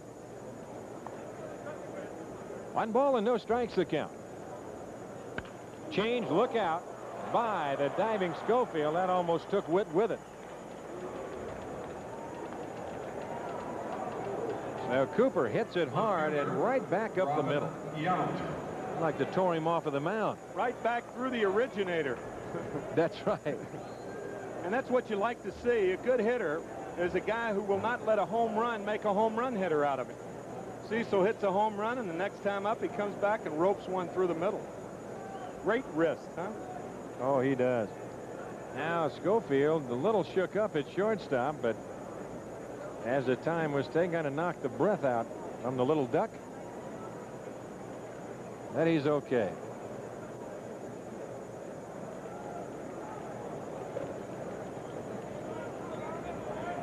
Here's Robin Yount. Robin has struck out twice, once looking and once swinging. Now Carew holding Cooper over at first base.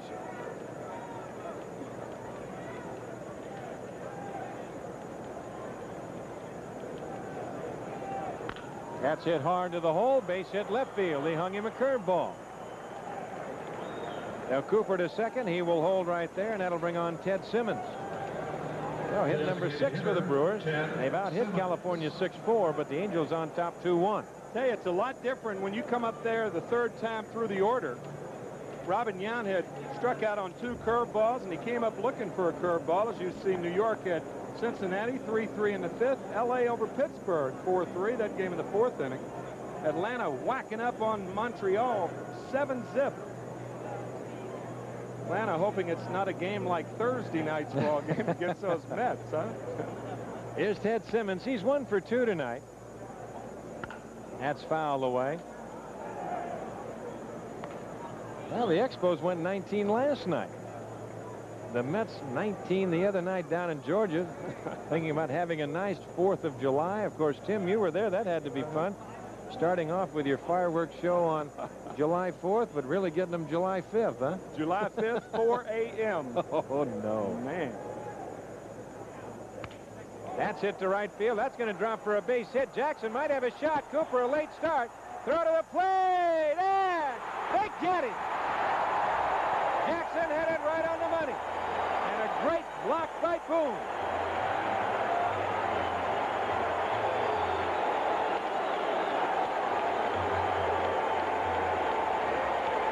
When Gene Mock took over the managing role of the Angels this spring, he said, I'm putting Reggie Jackson back in right field. Look at this throw by Reggie Jackson. So Reggie said, well, I hadn't played out there in a couple of years. So you got to really respect the guy because he went to Gary Pettis. He asked Gary a few things about playing defense. on throwing and fielding. Pettis helped the older guy this time. Not too shabby. What a throw by Reggie Jackson. But watch the block by Boone. Now, this is what your department, Timmy. It's the toughest thing in the world to accept the throw from right field, because when you turn around, you don't know where the runner is. And really, your weight's on your right foot. That means your left foot can be slapped out from under you. But Boone had the weight on the right foot, on the left foot, actually, then. Good play. Here's Ben Ogilvie as he takes his strike. Well, Yount ends up at third. Simmons at first. Good decoy by Rod Carew to hold Simmons right there. With Jimmy Gantner on deck. And it's a still 2-1 ball game.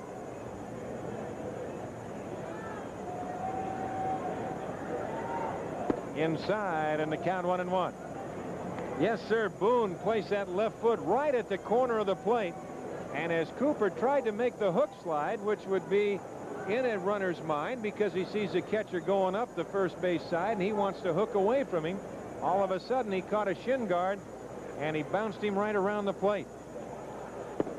Inside, and the count 2-1. A catcher never has a problem with the guy who's going to hook into him, because what in effect it does is that left foot will get hung up and you can spin that runner out of there.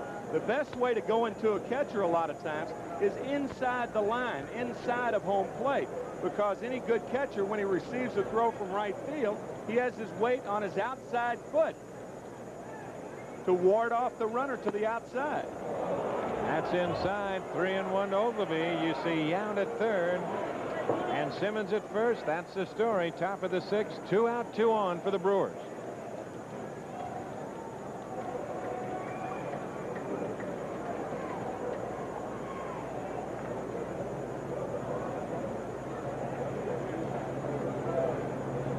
The 3-1 pitch to Ogilvie.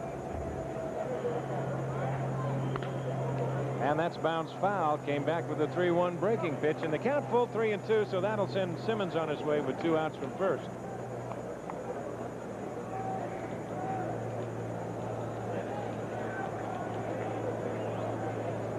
Here right there, Witt's career mark, 223 by the opponents. 2 outs and runners on base. Gene Mauch, hands on his hips. He will pull for out number 3 right here. Now Simmons will go. Carew playing behind him. He goes, and it's ball 4 inside. So the Brewers have loaded the bases. They've had 3 base hits and a walk, and have yet to dent home plate as Jimmy Gantner comes on. That is the second walk issued by Mike Witt tonight.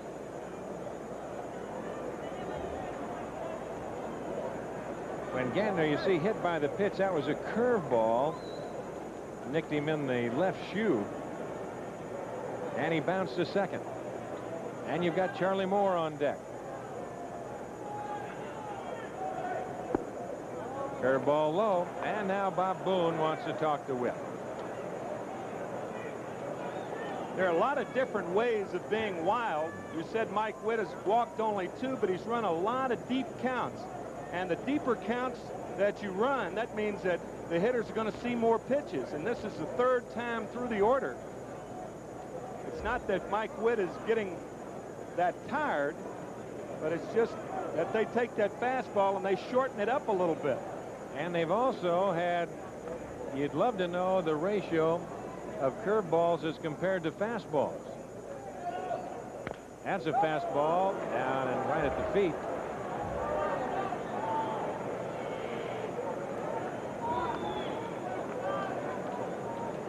Well, Gantner hammers this ball right into his right ankle, it appeared. Breaking ball. Or no, it's fastball. But it did take a hop first. So those are not nearly as painful as the ones that come off the bat and whack you on the ankle. Now the count 1 ball and 1 strike. He's thrown 88 pitches. He's had 7 3-ball counts tonight.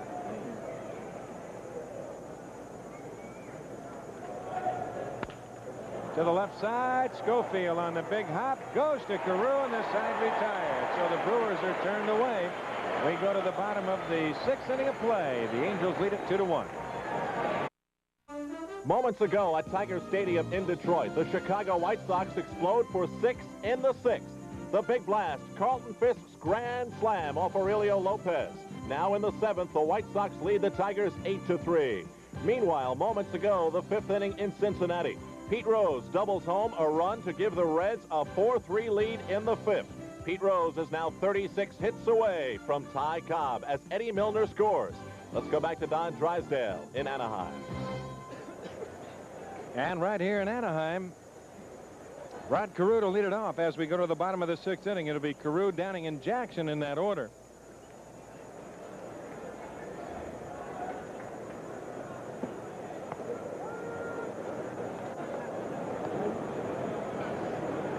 Carew tonight has walked and he's flying to right.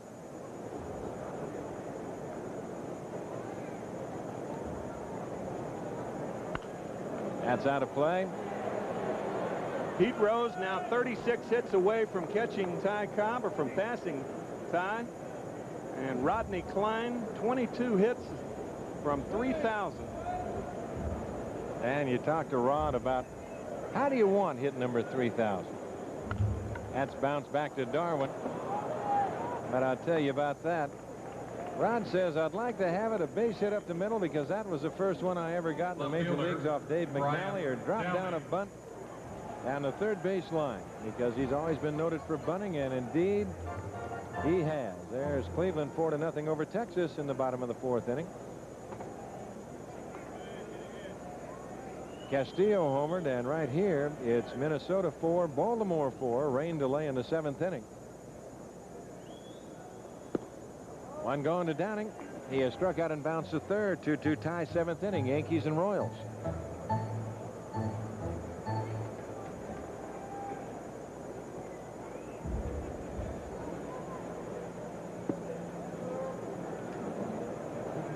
Two balls and no strikes to count with Reggie Jackson on deck. You mentioned Carew's ability to bunt. In 1977, when he hit .388, he had 12 two-strike bunt base hits. Out of play right side. Oh, he used to do that so much. Boy, I'll tell you. And how he could handle that bat. I have also read that after a couple of years, Rod wanted to quit baseball. And Billy Martin talked him out of it, told him about the talent that he had, and he still considers Martin one of his best and closest friends. 3 balls and a strike. Boy, that man, he could wave a magic wand, I'll tell you that.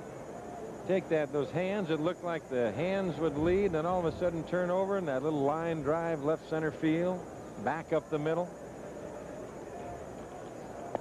He walks Downing. Another one out walking. That'll bring on Reggie Jackson, who's 0 for 2, but it's been his throw to the plate right now that's the difference in the ball game. And listen to the hand he gets. It's interesting that both teams tried the two guys that they thought couldn't throw. Robin Yount of the Brewers in the last half inning, and Reggie Jackson of the Angels. And they both came up empty. That's right. Now, Reggie hit into a double play. Started by the second baseman Gantner in the 1st inning and bounced to first. That was in the 4th. Now he has Cooper holding Downing with Rupert Jones on deck. Angels on top 2-1. We're in the bottom of the 6th inning.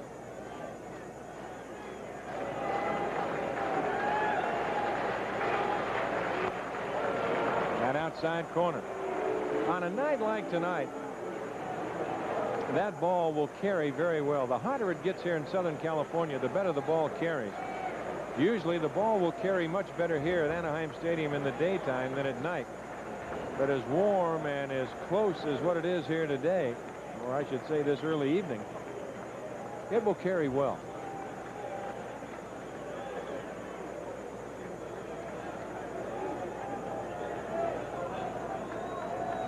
Oh, 0-1 to count.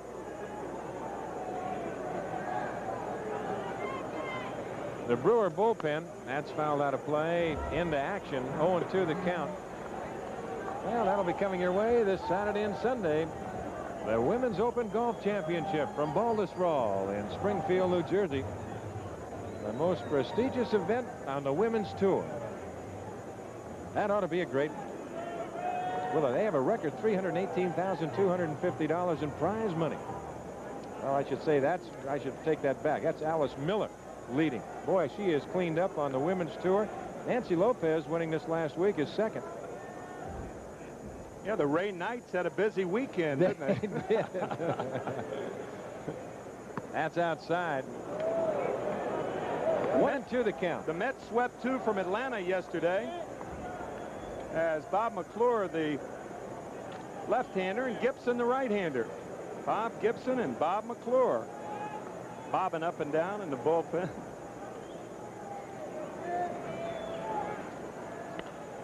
That's high pop left side. Moving back, coming on is Yount. He can cover a lot of ground, and Robin makes the catch. 2 gone. And it'll bring on Rupert Jones. Going to say, as the Mets won that doubleheader against the Atlanta Braves, Ray Knight had 5 hits, 2 in the first game, 3 in the second. And Nancy Lopez was winning the tournament also. So the Knights had a big weekend. I should say they did. Well, you know, it's amazing how the prize money has gone up for the women and on the golf tour, and I think rightfully so. They've got a lot of fine golfers. I've always maintained, I said, you turn around, if you ever want to look at somebody and watch them and see how to play, I think some of the best people to watch are the women. Everything is in such sync. That's out of play by Jones. But Alice Miller having a great year. I mentioned over 318,000. Nancy Lopez in that second spot. I'm not sure how far down Patty Sheehan is, but she's got a bunch in the bank. Are you implying that I've been taking my lessons from too many men? Well, you know, down in the winter in the desert where I live, they're down. A lot of them are down there, and they are such a pleasure to play with, is because you can stand there and you can see things, and you can just watch how they swing and stay within themselves. And of course, when you get people like us that try and bully ball, it's yeah, called. bully ball. Gorilla that thing around. 0-1 the count. Just inside, 1-1. Then when you think you really hit one on the screws and they're playing from the same tees and they're 50 yards in front of you, you feel like going right back in the clubhouse. Jones is homered. Goes through the fastball, 1-2 the count, and he's bounced to second. Got the Angels on the board in the second inning with his 15th home run of the year. And then Wilfong hit his 4th of the year in the same inning with 2 outs. That has accounted for the Angel 2 runs. And Milwaukee, the home run by Cooper, his 5th of the year in the 3rd. So all the runs coming tonight with a long ball. There's Coop holding Downing.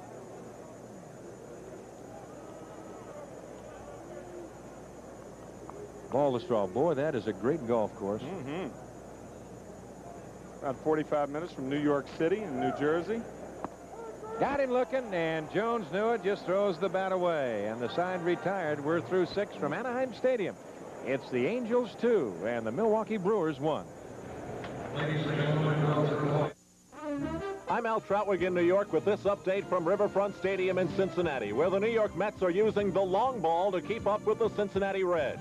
This one belonging to Howard Johnson, his 2nd home run in a week. It's 4-4 as the Reds bat in the 6th. Let's go back to Don and Tim in Anaheim. All right. Right here at Anaheim Stadium, it'll be Charlie Moore, followed by Rick Manning, and the leadoff hitter, Paul Molitor. Well, I'll tell you, Al Troutwig, he's had a busy night back there in the studio tonight. Certainly has. They're flying out all over the country.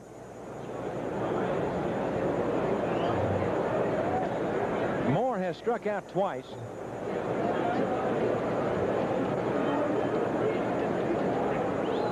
Mike Witt starting inning number 7, leading it 2-1.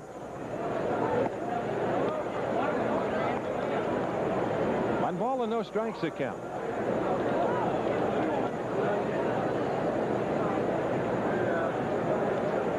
Well, only 2 games in which they've trailed after 6 innings. Boy, that is...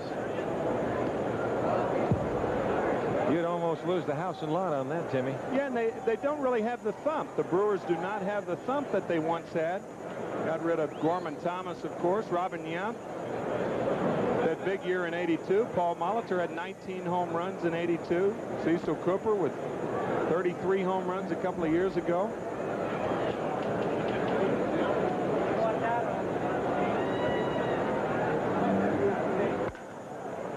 There's Schofield on the big country club hop, throws him out, 1 away.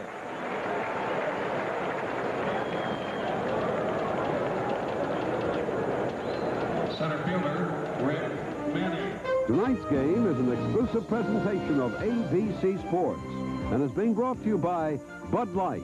The best has a taste all its own, satisfying but never filling. Rick Manning is 0 for 2 tonight. He's bounced to second and popped to short. On deck, Paul Molitor. 2 runs on 4 hits, no errors for California. A run on 7 hits, no errors for Milwaukee. Pull to the right side. Wilfong to Carew, 2 gone. That's what'll happen when you get that sinking fastball tailing away and those hitters try and pull it. Trying to pull it. You saw Cecil Cooper in the 6th inning hit that rope back through the middle by not trying to pull it. But when you're a left-hander and you try to pull that outside sinker, and that's where it more often than not will be, play pepper with the second baseman all night long. Now you see right there, Mike Witt gone 7.5 innings per start. That's ranked 3rd in the American League. And coming into tonight, just a 6-6 record. Mike with a 3.03 ERA. So that would lead you to believe that certain things might have happened after he left the ball game. Well, Donnie, he got off to a real slow start, but he has won 3 decisions in a row and 4 of his last 5. Matter of fact, he's been 3-0 with 2 no decisions and a 2.06 ERA in his last 5 outings. Good curveball, and the count 1-1. Molitor is 1 for 3 tonight. He struck out, singled, and he bounced back to Witt.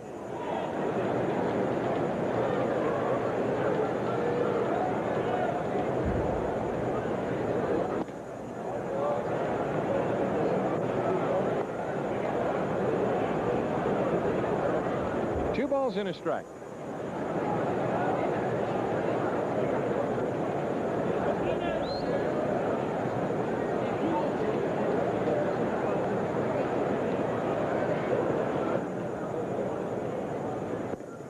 That's outside, and the count goes to 3-1.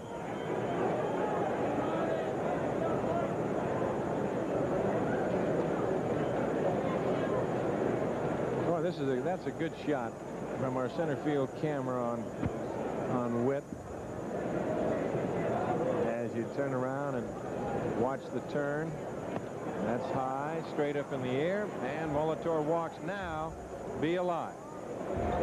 Yeah, Mike Witt with that slow move toward home. Not a real good move to first, and Molitor leading the Brewers in stolen bases with 17.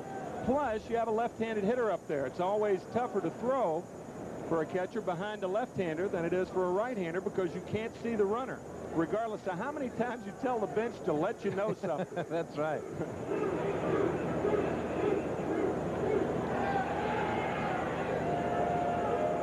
Well, Ernie Riles comes on. He's walked. He's hit into a double play, and he's popped to short. Carew be holding Molitor, who's an excellent base runner. And Witt will chase him back. You would figure that Molitor would have that in mind as he just glances down at second base. Schofield staring right back at him from his shortstop position.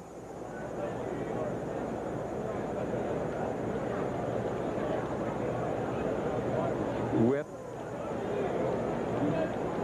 There's a case right here where a lot of young pitchers know that they have to take that high leg kick. They know that they're slow to the plate. They know the guy at first has speed and will steal. As they pitch out. They had just gotten Bob Boone's attention from the bench, and he had looked over there, and Gene Mock had him pitch out, I'm sure, as you see Bobby looking over there one more time. And he might do it again.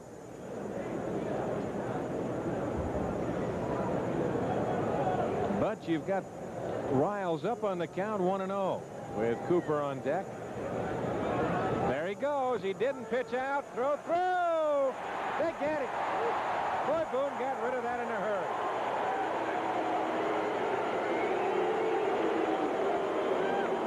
So the side is retired. Quick slap tag by Schofield as you look at it again. You said it, the release by Bob Boone and a perfect throw. Quick tag by Ducky. Bottom of the 7th, 2-1 California.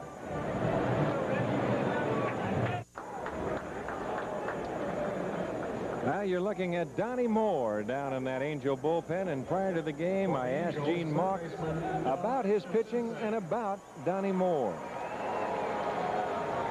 He's probably the best one I've had ever. Maybe Mike Marshall for a year or two, but this guy is just unbelievable in his percentage of saves per opportunity. He comes in, and when we get a lead in the 7th, 8th, and 9th inning, the players have such great confidence that Donnie will close the door. That it's really a lot of fun when he comes in the game because there's so much enthusiasm and laughter and excitement on the bench.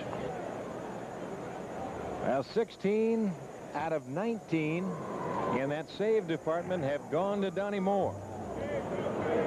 And there was a time when Donnie Moore was a routine pitcher, standard equipment, fastball, slider. He was traded to the Braves and was sent down to the Richmond AAA team and spent about a year with Johnny Sane, the pitching coach down there, and learned that split finger fastball.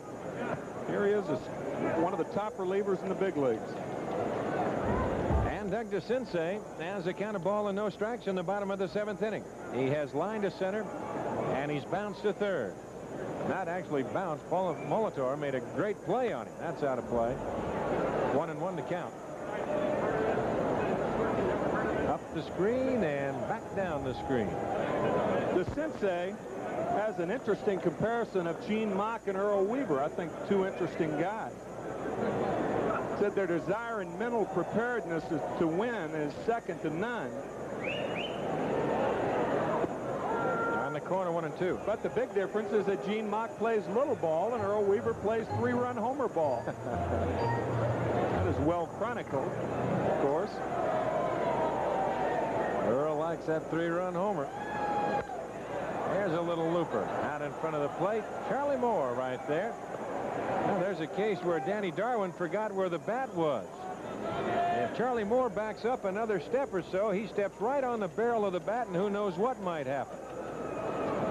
Designated hitter, Bobby Grich. I remember in the minor leagues, Don, the Dodger chain really taught this, as did the Cardinal chain. Pop-ups on the infield. A lot of times you can't hear if a pitcher's calling for one infielder, and if the other one's converging, you just grab him. That's exactly right. You got to. Same thing applies when a bat's on the ground. Go, that's right. Grab it and kick it out of the way. You got nothing else to do. 0-1 the count. As you look at Darrell Cousins, home plate umpire. That's outside. American League umpires now, all except for the veteran Jerry Neudecker, have gone to the inside protector. That's fouled away by Grich. Bobby, 1 for 2 tonight, is flying to right, and then a gift double to right.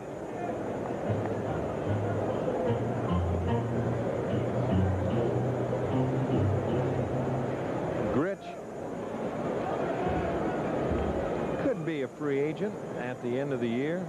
That's hit off the hands. Danny Darwin does the splits just about and comes up with it and throws him out. Second baseman, Rob Wilfong. Danny kind of laughing about that. You look at the dirt and the mound here at Anaheim Stadium. They have changed the texture of the infield here. You folks at home, as you look at the scores as we go through. Mets 5-4 with Cincinnati 7th inning. But there you see the grayness of the baselines, the infield. But the pitching mound the same. A lot of that red clay that they use. But they had to do that. That's out of play left side. Wilfong, the hitter, 0-1 the count. They had to do it because out here the heat would get so hot that it would just bake that infield, and you would have some bad hops. You remember Dodger Stadium, Timmy, years ago. Yes, sir. Now, they've done the same thing over there. They've changed that. There's a base hit left field by Wilfong. Or a 2-out single by Robin. All he is 3 for 3 tonight. Well, if you're an infielder, you got to love it. Well, that's true, but what would happen, it would bake it. It was crushed brick, and what would happen to the texture, there's the heavy infield grass here at Anaheim Stadium. The catcher. But it would bake, and then when an infielder would move and set himself to slide, it would pull apart and skid like a pie crust might. So they had to change all of that, and the infielders like it a lot better. But you saw the grass. Some people think here that the Angels have let the grass grow a little bit. It's a different texture on the infield than it is on the sidelines in foul territory. If you're a golfer, you might kind of get a little bit of an idea of the close nap in certain spots around the greens and things like that, especially in Florida. That's in the foul territory, but it's a different type of grass, a bluegrass out in a mixture on the infield.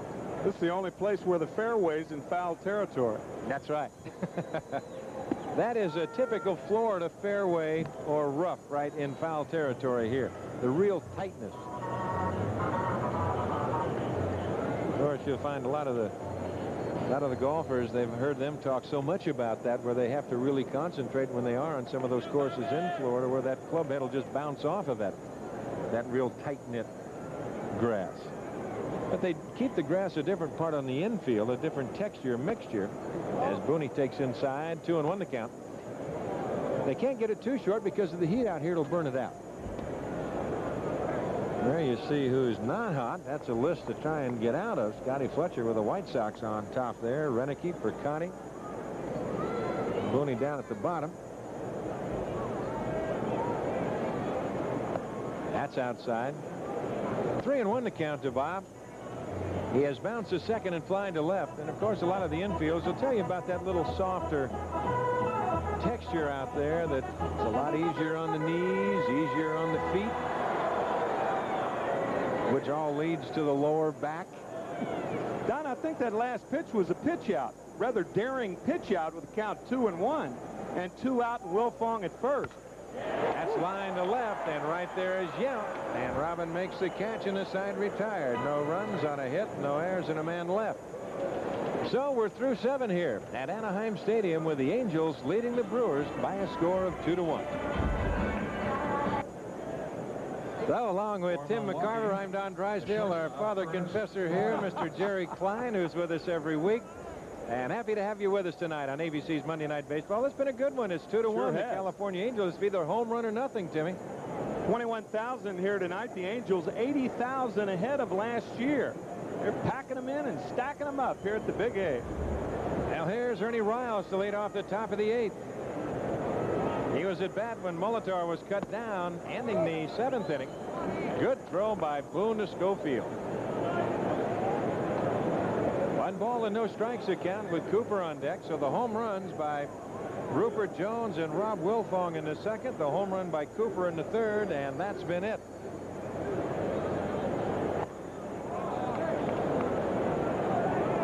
Two balls and no strikes. But it would be a different story had it not been for the throw of Reggie Jackson on a 1-out single by Ted Simmons in the 6th inning, cutting down Cecil Cooper at the plate.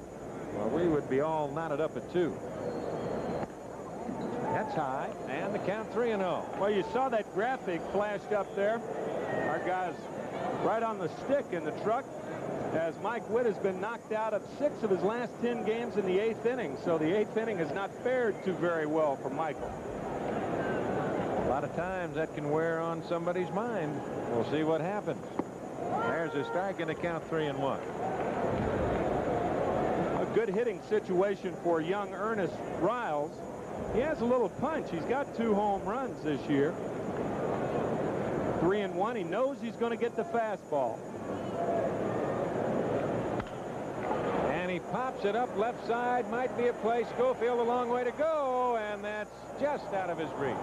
Boy, there's a tough play. About the only man that can get that ball is going to be DeCinces, because he can parallel the box seat railing. Yeah, the shortstop, actually, from his angle, he's running right into the stands. And if you try to slide into those stands, what happens is that third baseman ends up running up running over you. The young man with the blue shirt on tried to make the play. And the ball boy, actually, he had the best angle at it if he stayed there, but he's got to get out of the way. He ran right straight towards the outfield, towards center field. Well, they're on their toes. 3-2 pitch. Pulled right side. Big hop. Wilfong there. Throws him out. And that'll bring on Cecil First Cooper. baseman Cecil Cooper.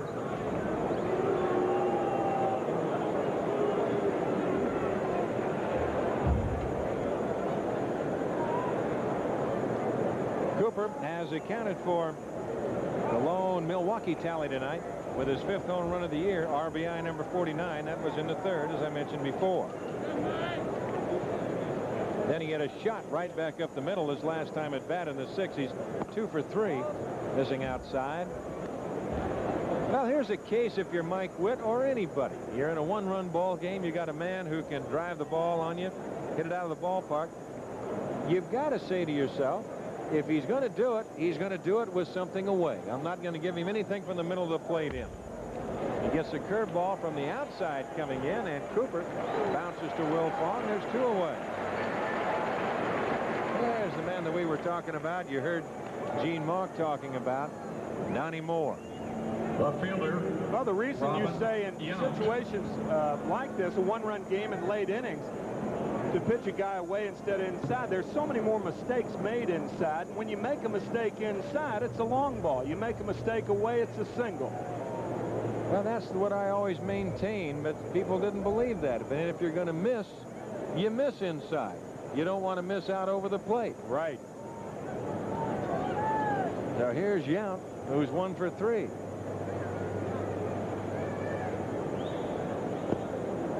And the curveball down. Don, there's an interesting story about Bob Boone and his face mask. As you see, he's got that mask on. It's kind of rare to have that single bar face mask in the game. A lot of catchers use those bird cages. And that's the same mask Bob Boone bought 10 years ago in a Portland, Oregon sporting goods store. How about that? In Eugene, Oregon, I beg your pardon.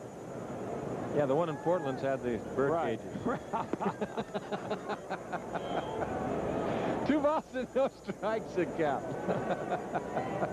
As a matter of fact, Eugene, Oregon is the only place in the country you can get face masks with bars on, just in case you want to. In case you're traveling through this summer, folks. Well, those used to be that was the thing. Yeah, they don't really protect a large portion of the face. You can see that neck area is exposed there, and I can tell you for a fact that if a foul tip hits under there, it hurts. Well, you just go to the soup for about a week. You got that right. Kill you if you're in this business. That's right. Well, you're not going to be in it. Here's a 2-0 pitch. Oh, Yount got a hanger and fouled it back. And Mike Witt, shoulders just sag, and he knows it. Look at him. He's hot. He's having a little clubhouse meeting with himself right here.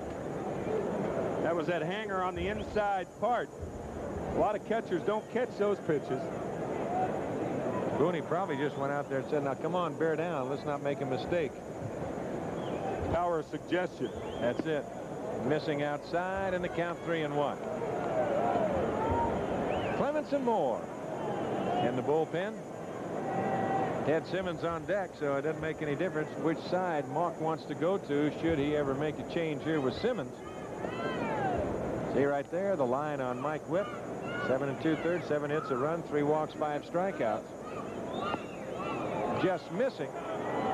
So Yount, the tying runs aboard. That is walk number 4. And you got to keep an eye on Robert. He will steal it on you. Has 6 stolen bases on the year. Ted Simmons. We've mentioned throughout the game that the Brewers do not hit a lot of home runs, but Ted Simmons has the last 3 home runs they've hit. That was prior to tonight's game. Right. Before Cooper hit one tonight. Right. And here he is again. He had the base hit to Jackson in the 6th inning, where Jackson threw Cooper out at the plate. Breaking pitch inside. Nice play by Booney. Bob Boone faced Ted Simmons for too many years when Simmons was a member of the Cardinals, and I don't think Teddy is going to see a fastball that he can handle. Simmons can still turn that fastball around. And we'll sit here and take a peek at the signs of Bob Boone, see what he wants to do, so you at home can go right along with it. Well, he's gone one. He's gone a wiggle. I don't know if he's going to throw him a change. He's gone one, wiggle, one. By golly, he did. Shook him off, went to the change.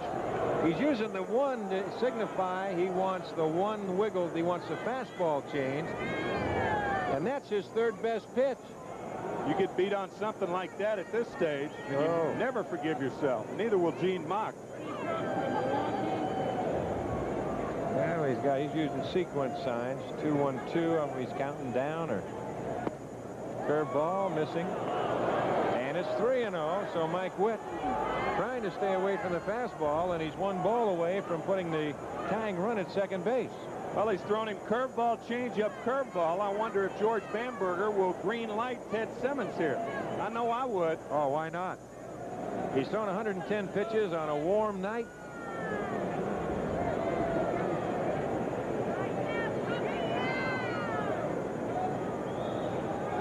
And he comes right with a curveball. 3-1. 3-0 hook.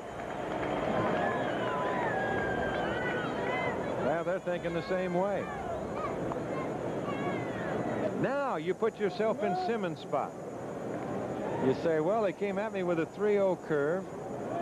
What in the world are they going to throw 3-1? Would he do the same thing? Gene Mock thinking along the same lines. What will it be if indeed he has not even called the pitch himself? Curveball, deep right field, but he didn't get it all.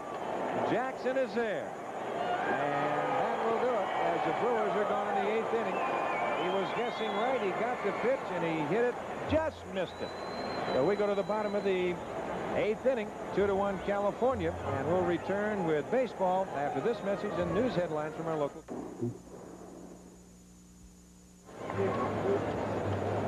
Well, that'll be coming your way this Sunday right here on ABC, the USFL title game.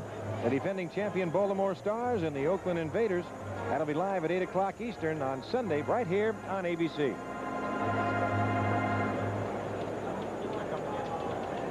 Here's Schofield. Schofield has fly to center. He's line to right. It'll be Schofield, Carew, and Downing in that order. Takes the curveball for the strike.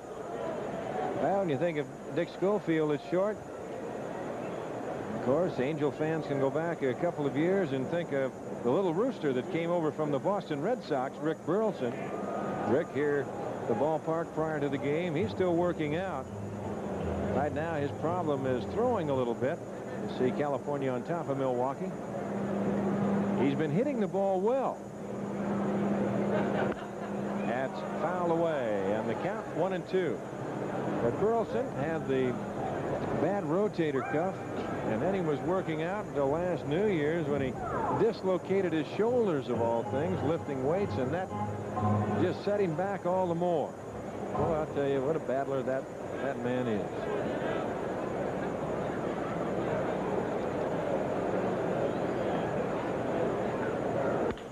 Schofield to Riles on the big hop.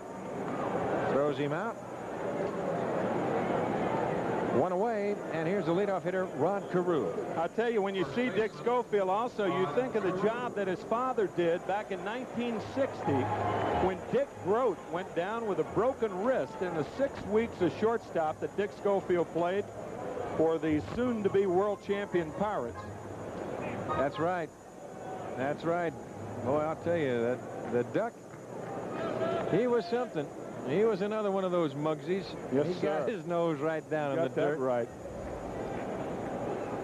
Carew takes a fastball for the strike. 0 for 2 tonight. Has walked flying to right and bounced back to Darwin. Takes a little bit off, misses low and away. Wanted it, didn't get it. See Brian Downing in the background on deck. Just the way that Carew lays the bat back. Bounced right side. High hop right there is Gantner to The first baseman, Cecil Cooper, 2 gone.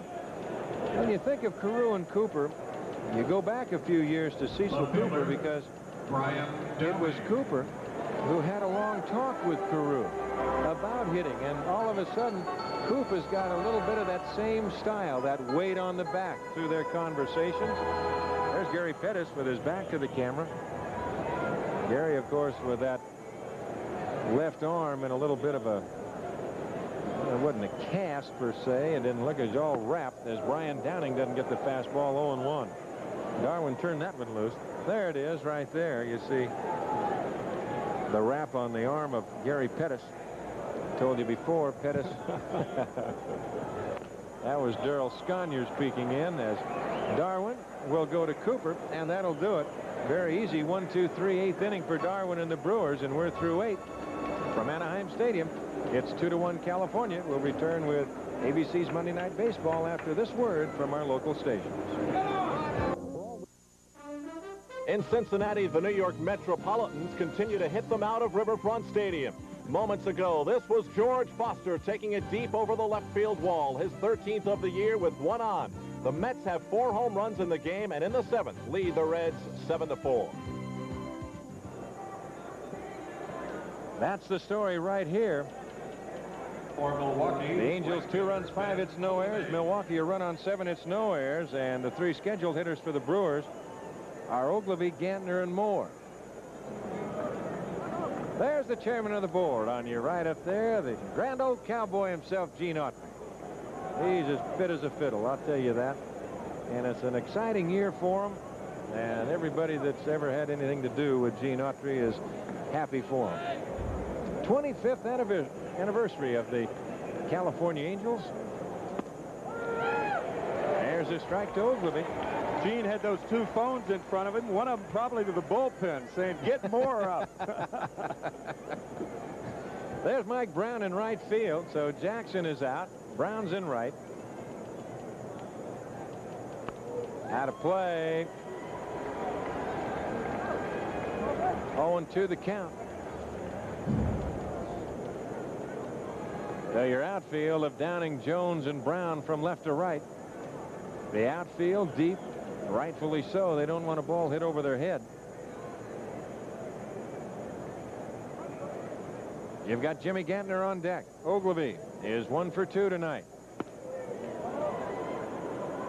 A ball and 2 strikes at count. Baseball, a strange game, D.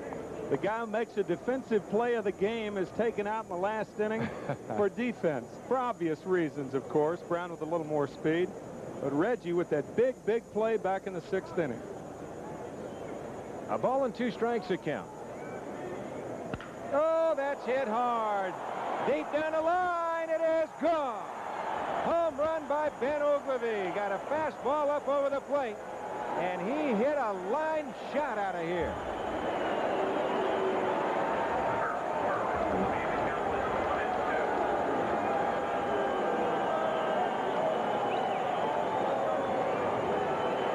Ogilvie, he's as strong as any man in the game. Well, and Mike Witt threw him 3 curveballs in a row, and one would think that he had him set up with a fastball, and he tried to come inside, it appeared, with the fastball. Now look at Boone moving behind the plate, and that's about where the ball is. Rod Carew with a good play to Witt. Well, Gantner is gone. We'll go back and show you that again. Danny Sedaris will re-rack that for us, I believe. Look at it again. the catcher, Charlie Moore. Here's that pitch once again, the home run. As Mike Witt, they looked like they were in between. Witt wanted to come inside, Boone wanted to go away, and as often happens, the ball's right down the middle. Well, there's where a pitcher has to have a sign with a catcher, not necessarily a shake-off sign, but some other type of a sign. If the catcher wants in, you show him another sign, and that means away, or vice versa. Charlie Moore bunting foul. But in a case like that, you just can't give Ogilvie anything from the middle of the plate in to hit the ball. That goes back to your point of the 8th inning about if you're going to make a mistake, you make it away, and that's the point you made last inning. And should have been heeded by Mike Witt. I think the pitch was all right. You'd thrown Ogilvy 3 curveballs in a row, but he tried to come inside with that fastball. And to a guy like Gentle Ben, he's not so gentle on those hanging heaters. No, he's not. And that's a case of what we've talked about so many times, wild in the strike zone. And that's where it was. I know we used to use a sign, just all you do is drop your head and show the white button on the top of the cap, and that just meant automatically the other way. You want the pitch, but not the location. Exactly. That's line to left. Downing coming in a hurry. He's there.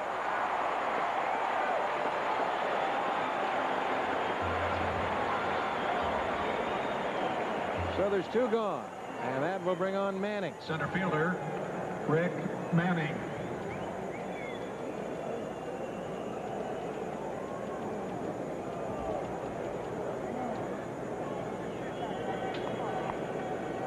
Well, if you're looking at the Angel 9th inning, the man who was due to lead up but is now out for defensive purposes, Reggie Jackson. That is low, the count 1-0, so it'll be Mike Brown, Rupert Jones, and Doug DeCinces.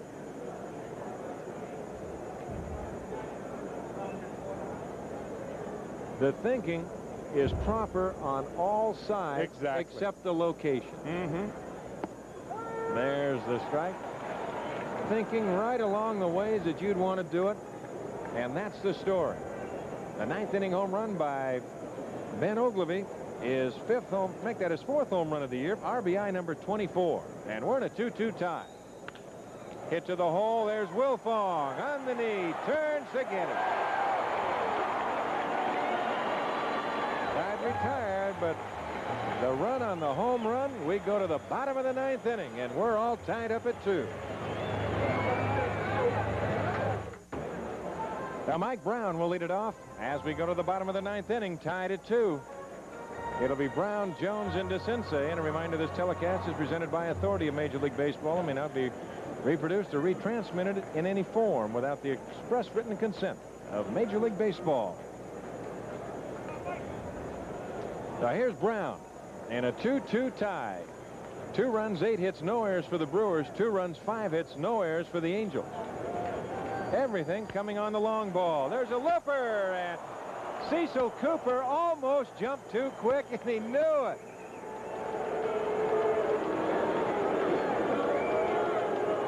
Cooper hung there as long as he could hang, Timmy. Well, here's that looper to Cooper that you call. And he did almost jump too soon. And the interesting thing about it, had he been guarding the line, that ball's a base hit. We talk about guarding the line, and it's a very controversial part of baseball, but had Cooper been guarding that line, that ball's a little flare to right field. Here's Rupert Jones. Out of play, the count is 0-1. He had a good pitch to hit. Looks like they're trying to keep the ball up on Jones a little bit now. I like to watch Rupert's eyes when he gets in there, how he gets them.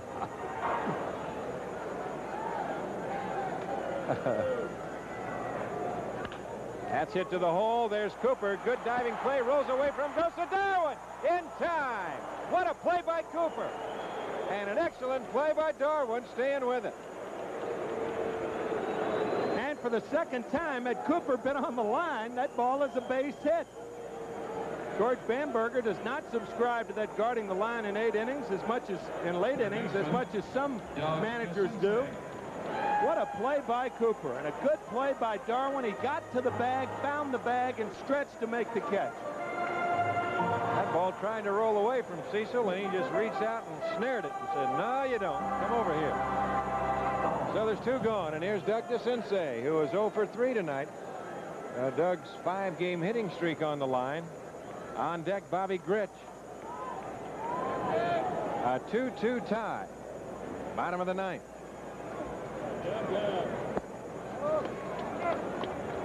Want to know the count. Cecil Cooper is such a good hitter, you forget about his defense. Oh, he's always been outstanding. Outstanding. Won the Gold Glove 2 times. That's low and away. The count 2-0. Speaking of first baseman and left-handed fielding first baseman, Don Mattingly had his 153-game streak broken yesterday. He made an error. There's Coop. Yeah, with Mattingly, that for a while has been unheard of. Outside, 3-0. Well, you can see what Darwin's thinking right here on DeCinces, exactly what we talked about with Witt with the left-hander. And Ted Simmons back in the 7th inning. Stay away, stay away. But you've got to throw some strikes away. He's got 3 balls and no strikes to DeCinces, and he came with a breaking pitch. So they're thinking along the same lines as Gene Mauch was a while back with Simmons. Now DeCinces up on the count, 3-1. He's got to look for a spot in his zone right here, Timmy, that he can turn on.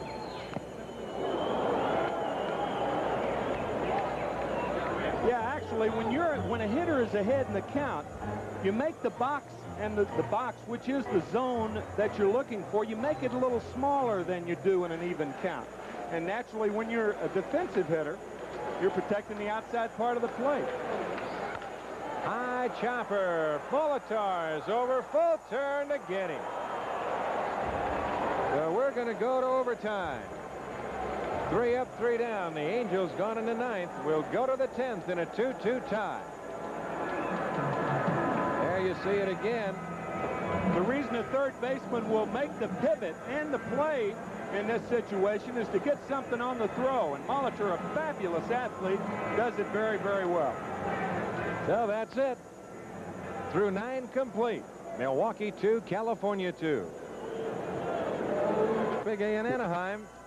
Still very light out here in Southern California. As the Angels make a pitching change, that's the story as we go to the top of the 10th inning of play.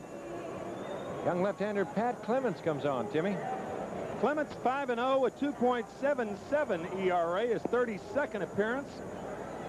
He is a large part of the Angels' success this year is attributed to the young left arm of Pat Clements, along with Donnie Moore, who's won 5 in the bullpen. Also, Stu Clyburn. Pat is from Chico, California. He was 4-2, a 2.69 ERA in Waterbury, Connecticut last year. He's come a long way for this league. Boy, I should say, I'll tell you the one thing about Clements, he will come right at you.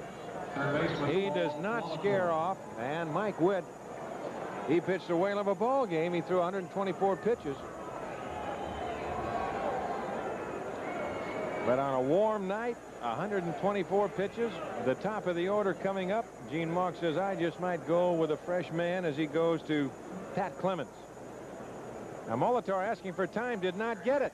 You could see him standing and asking for time, and home plate umpire Darrell Cousins said no. So he just stayed right there and took the pitch. Looks like Paul had something in his eye, and he tried to step out, but not in time. That's hit to right field. Mike Brown is there, makes the catch, 1 away. Here is part of the reason why Gene Mauch went to Pat Clements. Ernest Because you've got the left-hander Riles followed by the left-hander Cooper. Now, Donnie Moore, he's ready. I'll tell you, on a night like this, you can be ready just putting on your uniform. Shaking hands with somebody. That's it. That's low. Want to know the count. And in extra inning ball games, you play extra inning games a half an inning at a time. You're not really concerned with a lineup. You're concerned with 3 guys. See right there, 17-7 in extra innings. And the Angels were 22-30 in extra innings last year. And a lot of those close ball games, the success in close ball games, can be attributed to their bullpen, because you got to have a good bullpen to win close ball games. Top left side might be a play. DeCinces getting over quick. Now will reach in, can't make the play. Look out, Doug. That was too far back.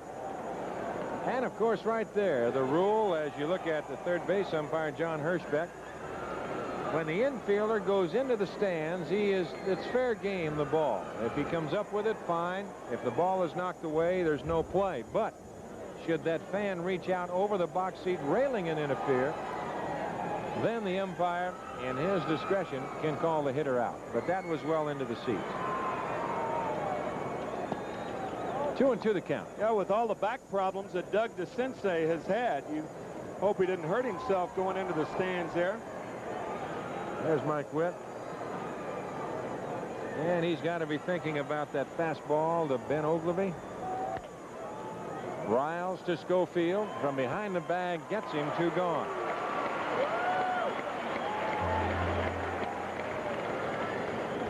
First baseman, Cecil Cooper. Here's kind of a grass skimmer right here. This is in normal speed. Now watch what it does, Timmy. Little scooter, and it slows it down perfectly for Schofield to throw him out. I've got to be honest, I don't believe that I don't know about the National League, but I can tell you about the American League on the regular grass surfaces. As you look at Cecil Cooper out of the way, I don't think that I've seen slower infields in all of my life than this year. Not only this ballpark, that's right, but there are other parks. Oh yes, sir, all the grass infield. Well, of course, Wrigley Field, a good example, where the Cubs play their games, and the reason they grow it high is because the left side of their infield with Boa and Say. There's a base hit by Cooper to right field, so Brown gets on it in a hurry. Cecil Cooper is 3 for 5 tonight. But in that case, Clemens had the curveball out away and said, if you're going to do it, then do it with this out there. Well, Detroit's infield is very high. The Red Sox, all the grass infield. There's nothing. Cleveland, Comiskey Park, Fenway. Of course, there are more artificial surfaces in the National League. That's right. Kind of tough to keep them tall, isn't it? There's Robin Yount. 0-1 the count.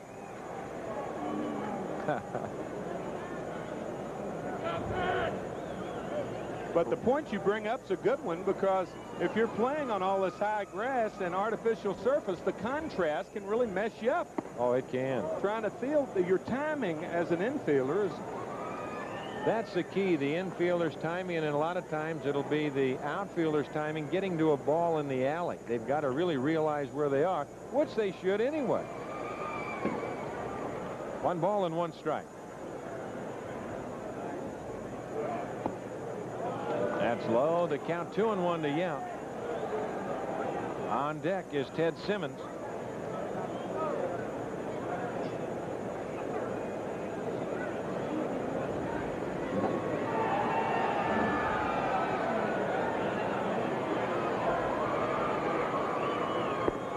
Just outside, it goes to 3-1.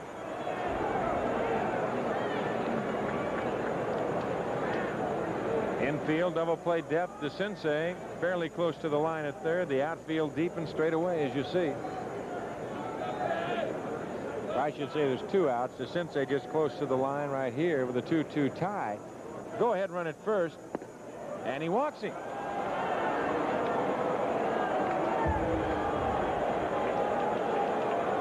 And that'll bring on Ted Simmons, but I would have to believe that no action in the Angel bullpen. As I said before, Donnie Moore has been throwing with Clemens. I think you would rather have Simmons hitting from the right side than from the left side. Even though he's a considerably better hitter this year from the right side, his history shows that he's a better hitter from the left side. This year, however, he's .333 as a right-handed batter, .229 from the left side. And the curveball is outside. Well, we'll see what happens. 1 ball and no strikes. But it's awfully hard to keep falling from behind those hitters. See if Bob Boone continues to throw breaking balls to Ted Simmons. Simmons 2 for 4. Cooper the go-ahead run at second. High chopper, Schofield. He'll go the short way. They get the force at second, and the side retired. So the Brewers are gone, and we go to the bottom of the 10th inning, tied at 2. We'll return with ABC's Monday Night Baseball after this word from our local station.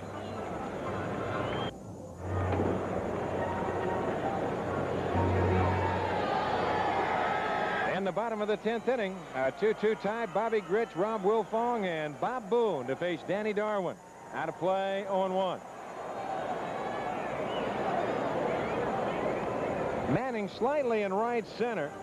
Now Yount looking at him and moving a step or so to his left as he glances back over to check the foul line to see exactly where he's at. Then he turns around and checks the outfield wall to check that. I'll tell you, that showed me something right there just watching Yount in the outfield. That's out of play. There's Robin. Well, if you've got athletic talent, you can play any place. You can especially go from the infield to the outfield. A little tougher job going from the outfield to the infield. Ball's on top of you a little bit quicker. 0-2 the count to Bobby Grich.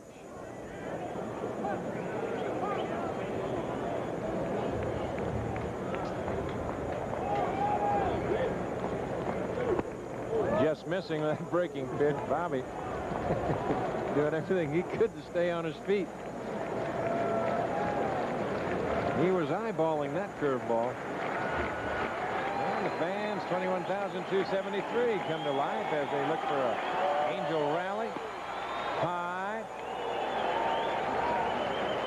2-2 the count. You can understand George Bamberger's reasoning by continuing to go with Danny Darwin. He's lost 4 in a row, hadn't won a ball game since June 11th, and he does not want Darwin to get a no decision.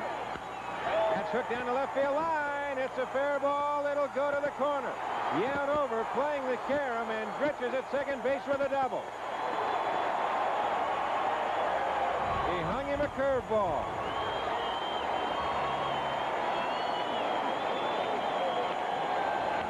Well, I think George Bamberger would rather have a no decision than a loss, however. That's right. Than that big L. A pretty good slider to Grich, and he went out there and got it. That was the 3rd slider in a row thrown by Danny Darwin, and Rob Wilfong is going to be up there, and I would think he's got one thing in his mind, Dave. Well, he's already done it tonight. He beat out a bunt. Excellent bunter. Now, Mock has talked to Wilfong. What we'll have to see right here, there's 2 ways to look at this. You've got Molitor with excellent speed at third. You've got good speed at short and Riles. Now, if they put on the wheel play, as you look at Bamberger, and on the far side, Herm Storett, the pitching coach, and Big Frank Howard, he's looking at the lineup card. Conceivably, Grich with not that great a speed. Right. You could have the wheel play on with Molitor charging and a play at third with the shortstop Riles moving there. Now, Mock might have said, if that's what they think about doing, I want you to make Cooper field the ball and make him go that long way across the infield. And remember, it's a tag play at third base. Yes, so the sir. throw's got to be a little quicker, and it's got to be right on the money, too. Well, we'll see what will happen. Hello, he showed nothing. He might just going to let him try and pull the ball. That might have been a, well, that's another option. Make sure that top hand comes over. Moose Stubing. Moose, the third base coach. Bobby Knopf over at first for the Angels. Oh, there was a good pitch, I think, by Darwin. Now, they might take that off. The Brewers have shown no signs of using that rotation play. No, not at all. Now, Darwin. In the bottom of the 10th inning, there's Gene Mauch. You think that isn't intense? Look out. Fastball inside. Grich diving back to the bag at second. No, there is no wheel play. Gene Mauch looked like the 10th player on the Angels team, didn't he? He's thinking all the time. I'll tell you. We have neighbors down in the desert in the wintertime, and I'll tell you, he's thinking baseball as soon as his right eye opens in the morning till his left eye closes at night. He pops it up, and Darwin makes a play. So Wilfong cannot get the job done. Now, there's an interesting thing right here. They let him hit at the very start, Timmy. Now the count 2-1, and he's bunting. 2-1 when you're assured of the fastball. And Wilfong bunting, and Danny Darwin, credit him for coming right toward the line. That's where he's supposed to come, because anything over the mound, Cecil Cooper should suck up. And Danny Darwin made a nice play. Now, here's a case that just eliminates all kinds of moves. And, oh, I'll tell you, man-thing, that general is hot. He is hot. Well, you saw Wilfong dropping the bat head, and he bunted the underside of the ball, the bottom of the ball, and when you do that, you're going to pop it up.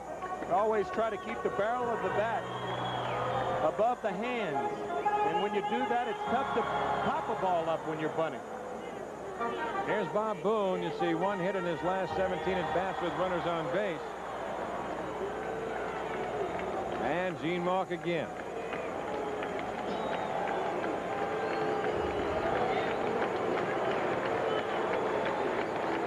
Boy, that one out, that lack of a sacrifice, you just don't know how much it changes. Bamberger now, he's got a, you would assume he would walk, well, he walked the bases loaded. But not now. They're going to have to get a base hit to score Bobby Grich. And he takes a strike, and the count is 0-1.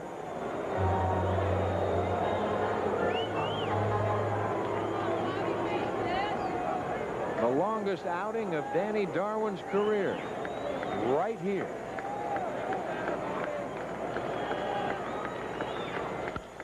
Pops him up, shallow center. Manning broke back, but has time to react and come in to make the catch, and there's 2 gone. Also, with that winning run at third base, you have your infield in, your outfield in.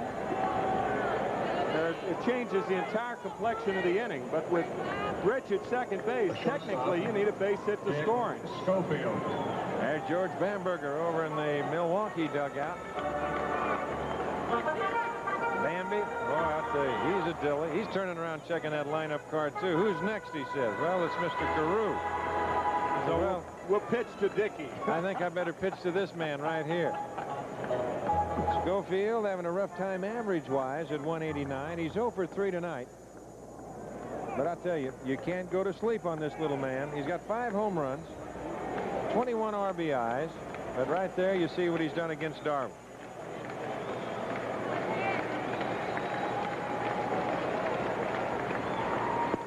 And a breaking pitch outside.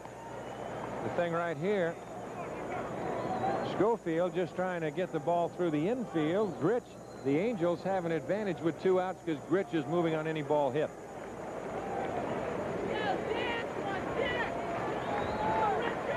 Rod Carew on deck. Outside, and the count 2-0.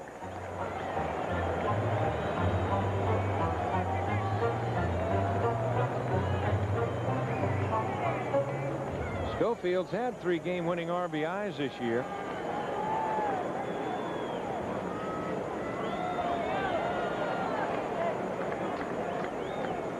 You saw Grich at second. He's the all-important run as far as the Angels are concerned. He's the winning run, a 2-2 tie in the bottom of the 10th inning.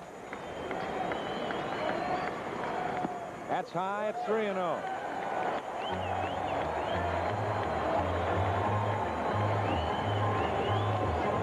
I don't think you would look for a green light here. No, not with Carew on deck.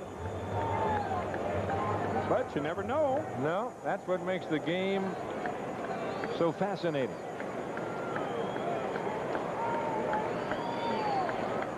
And he walks him on 4 pitches. So Schofield's aboard. For Danny Darwin, that is his 3rd walk of the evening. And here's Rod Carew. Frank Howard, cap off. Andy Etchebarren leaning up. McClure and Gibson. They were up earlier in the game. Rod Carew is 0 for 3 tonight. Walked his first time at bat. He's flying to right, bounced back to the pitcher, and bounced to second. Look at this, leading hitter with runners in scoring position. I think it's safe to say that George Bamberger wants to get Danny Darwin a win. Otherwise, he brings in McClure in a situation like this. Up high, 1-0. There are varying degrees of wanting to get your pitcher a win. And I think the fact, as we see Herm Starrett out to talk to Danny Darwin, I think the fact that Darwin's still in there is an indication of how desperate Bamberger is to get this man on track. Well, the thing right here that Starrett, he's out there saying, now look, don't be so careful to Carew that you walk him to load the bases, because then anything could happen. You've got Brian Downing on deck.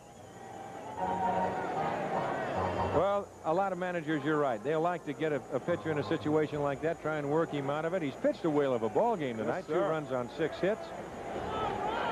But right here, he's got a ball and no strikes to Rod Carew with a winning run at second base and Bobby Gritch. Schofield over at first. Ground ball hit to Riles. He has it underhands to Gantner, and that will do it. So the Angels are gone in the 10th. No runs on a hit. We're through 10 complete, a 2-2 tie. We'll return to ABC's Monday Night Baseball after this word from our local station. There's some National League finals. The Cubs over the Padres 6-3. Frazier over De Leon. Durham, his 11th home run of the year. That was the full game, and here is the completed game, San Diego. So they actually go in the books today as a split, winning the suspended game 8-4. Stoddard over Sorensen, McReynolds and Bosley homer. It was the Dodgers 4-3 over Pittsburgh. Valenzuela the winner, 9-8. De Leon the loser. He is 2-12, and Atlanta over Montreal. Mailer the winner, 12-7. Gullickson the loser. Murphy his 21st home run of the year. And it was the White Sox 9-4 over the Tigers. Nelson the winner over Petrie. Herndon his 7th, and Fisk at 2, number 20 and 21. One was a grand slam. Cleveland 4-0 over Texas. Heaton over Mason. Castillo his 2nd home run of the year. Kansas City over the Yankees 5-2. Saberhagen over Necro. Smith and Balboni homered. Well, right here we go to the top of the 11th inning. And here's the man who took us into extra innings, and Ben Ogilvie. That leadoff home run off of Mike Witt, leading off the top of the 9th inning. All the runs coming tonight on home runs, single home runs. Cooper and Ogilvie for Milwaukee, Jones and Wilfong for California.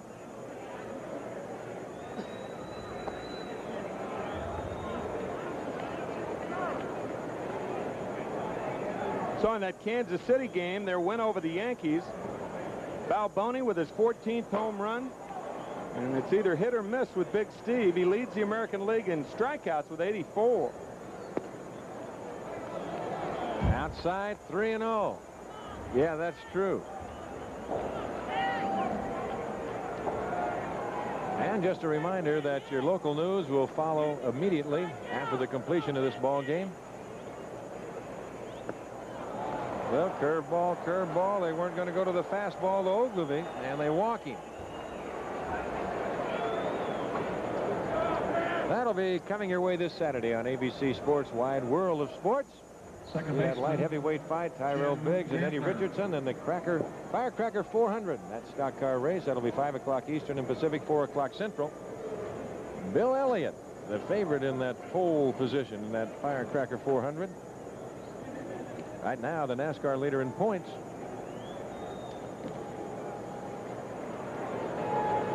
Well, here's Jimmy Gantner, and we'll see how Bamberger wants to play it with Donnie Moore throwing in the bullpen. He's going to bunt. Out in front, and they wait for the ball. Clemens does. He goes to Wilfong. So the sacrifice works as Ogilvie goes to second base. That's 1-4 if he might be scoring, and they'll bring on Charlie Moore. And a good bunt by Gantner. He wanted to bunt it toward the first base side with Carew holding the runner. Now watch Carew, speaking of Rodney, watch him get down. Now he gets down, but he's behind Clemens. Just in case Clemens wanted to go to second base. Well, our time was called. They had a meeting at the mound, and third base umpire John Hirschbeck is saying, no, go ahead, we've called time. So Ogilvie, who tried to steal it, he has to go back to second base. Good try, though. Why not? Yeah, sure. Benji said there's nobody standing over there. I'll just try and pilfer it if I can. And here comes Marcel Latchman, the pitching coach. You know, you wonder on that bunt if Clemens would have kept coming hard, that ball being butted almost right back to him. And if he'd have caught that ball on the fly after it hit the ground on the high bounce, if he'd have had to play at second base or not. Could have. Marcel Latchman does make pitching changes here for the California Angels. It is not imperative that the manager go out, the manager being Gene Mock, of course, and Marcel's going to make that change. And it's got to be Donnie Moore. Well, it'll be Moore to Moore. Donnie Moore to Charlie Moore.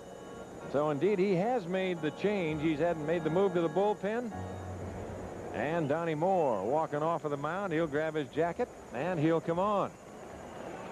Well, that'll be all for Pat Clemens. So we have a break in the action here at the Big A in Anaheim. We're one out in the top of the 11th inning. Ogilvy at second base in a 2-2 tie. Well, as expected, the new pitcher, right-hander Donnie Moore. And there are his numbers, and they are quite impressive. A good forkball. As we mentioned earlier, it was taught to him by Johnny Sain, who is now the pitching coach of the Atlanta Braves. But it was when Donnie Moore was exiled to Richmond, the AAA affiliate of the Atlanta Braves, that he learned that pitch, and it's really helped the Angels. I know the Angels are surely glad of it. Indeed they are. 16 out of the 19 saves for the Angels this year. Now Moore to Moore as he delivers a strike, and the count is 0-1. Donnie with that 5-3 mark. He's not in a save position right here. He's in a hold 'em position and a win position.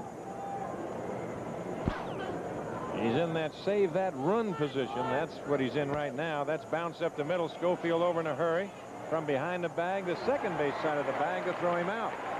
On the play, Ogilvy moves to third. And here's Rick Manning. So the Milwaukee Brewers have the go-ahead run 90 feet away with 2 out. Center fielder, Rick Had a good play by Schofield. As you see, Oglesby with a good jump to go to third base. Takes a little mini turn around third and hoping to come home just in case something happens at first. You're in an interesting situation here, Don. Best pitch is his forkball. To be effective, it's got to go down. Fastball. 1 ball and no strikes to count. And when it goes down, you got a man on third base, and that means Bob Boone's got his work cut out for him to try to keep the ball in play. He's got to knock it down if it's in the dirt. Keep it in front of him. There's a high chopper. There's Schofield from the second base side again. He throws Manning out. The 2 ground ball outs. Donnie Moore's done it again. And we go to the bottom of the 11th inning. Here you see Downing, Brown, and Jones in a 2-2 tie.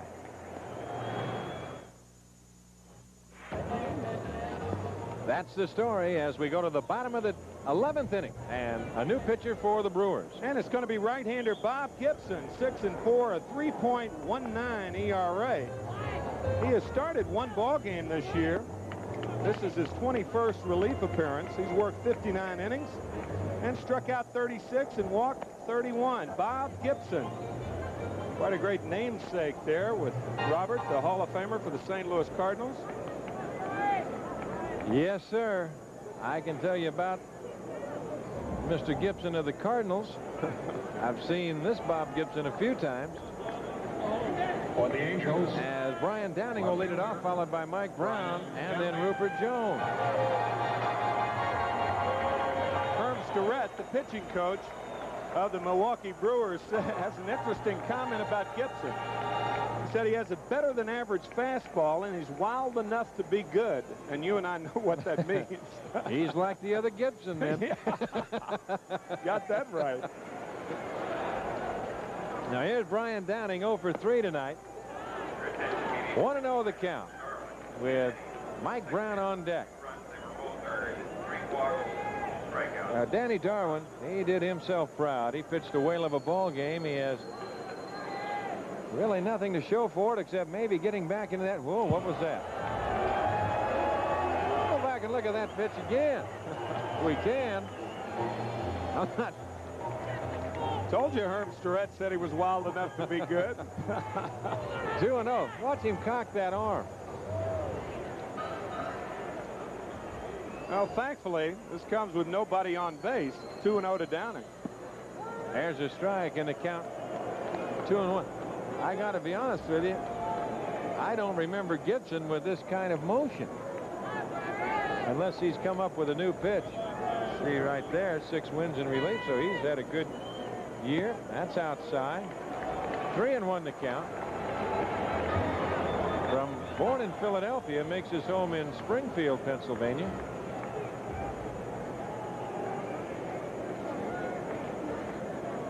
"28 years of age.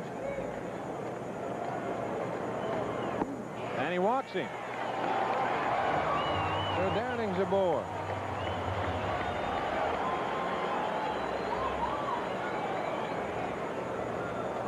Right You fielder. see right there, the Mets over Cincinnati on 25 hits in the ball game. 7-5. Lynch over Tibbs. Orozco the save, huh? 4 home runs by the Mets, too. What's that, 6 wins in a row? 7. 7 in a row. Yeah. Well, here's Mike Brown, and we'll see how Gene Mauch wants to play this. As we still have some action in the bullpen for the Brewers.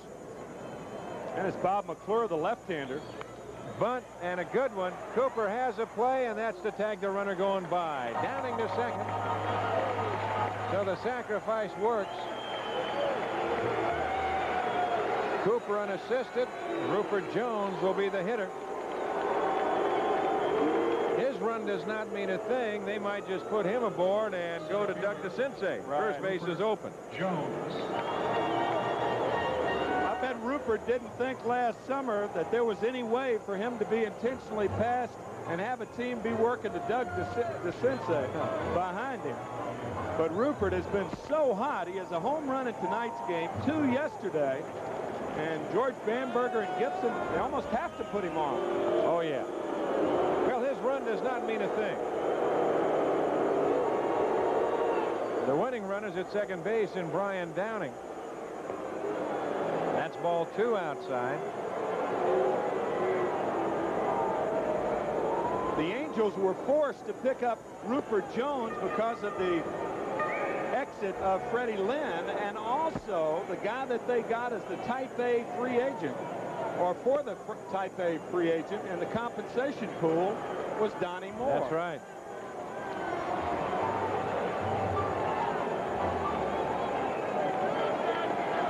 And of course, coming your way on Sunday, it'll be the USFL Championship right here on ABC. Their 3rd championship game. It'll be the Oakland Invaders, the Baltimore Stars from East Rutherford, New Jersey.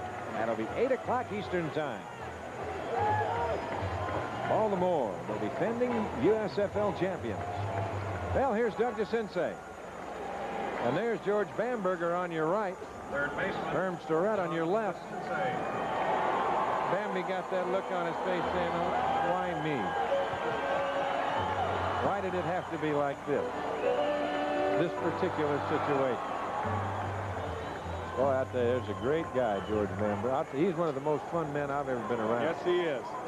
Ex-manager of the Mets in his 2nd time around for the Brewers. Now here's DeCinces. He's taking the collar tonight. On that corner, and the count 0-1.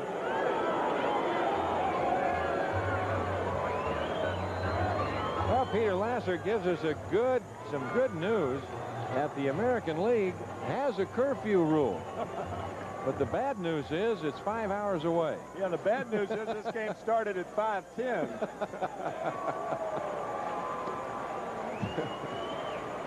Now Downing at second, and Rupert Jones at first. Good fastball by Gibson. I'll tell you, he got a little something on that. Some high cheese.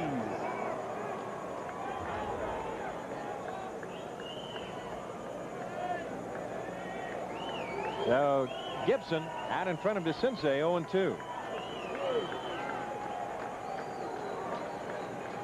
Jones, really not a big lead at first base if he's thinking about breaking up a double play. Up the middle, left the base hit. Downing got a late start. He's at third.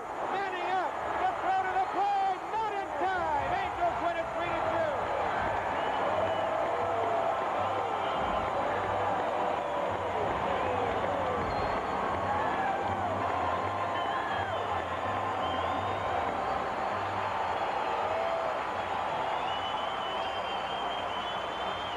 Don, we talk about with 2 strikes protecting away and how the experienced hitter does it so well. This is not a bad pitch. And Doug DeCinces just gets a piece of it out on the end of the bat. Rick Manning with a strong throw, but it's too high. And this ball game's history. 3-2 Angels. Well, it was a good one.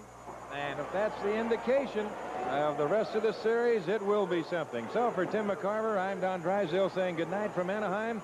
ABC's Monday Night Baseball and ABC Sports Exclusive has been brought to you by Chevrolet, who invites you to see today's Chevy, drive today's Chevy, live today's Chevy. By Bud Light, the best has a taste all its own, satisfying but never filling. By Kellogg's Corn Flakes, golden crunchy flakes of corn, a delicious start to your morning. And by the makers of Right Guard.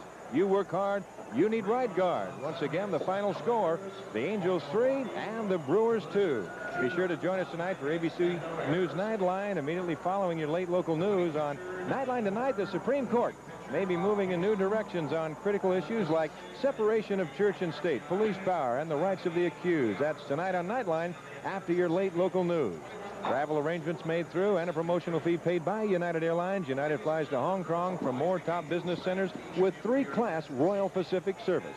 This has been a presentation of ABC Sports, recognized around the world as the leader in sports television. Final score tonight, 3-2 California.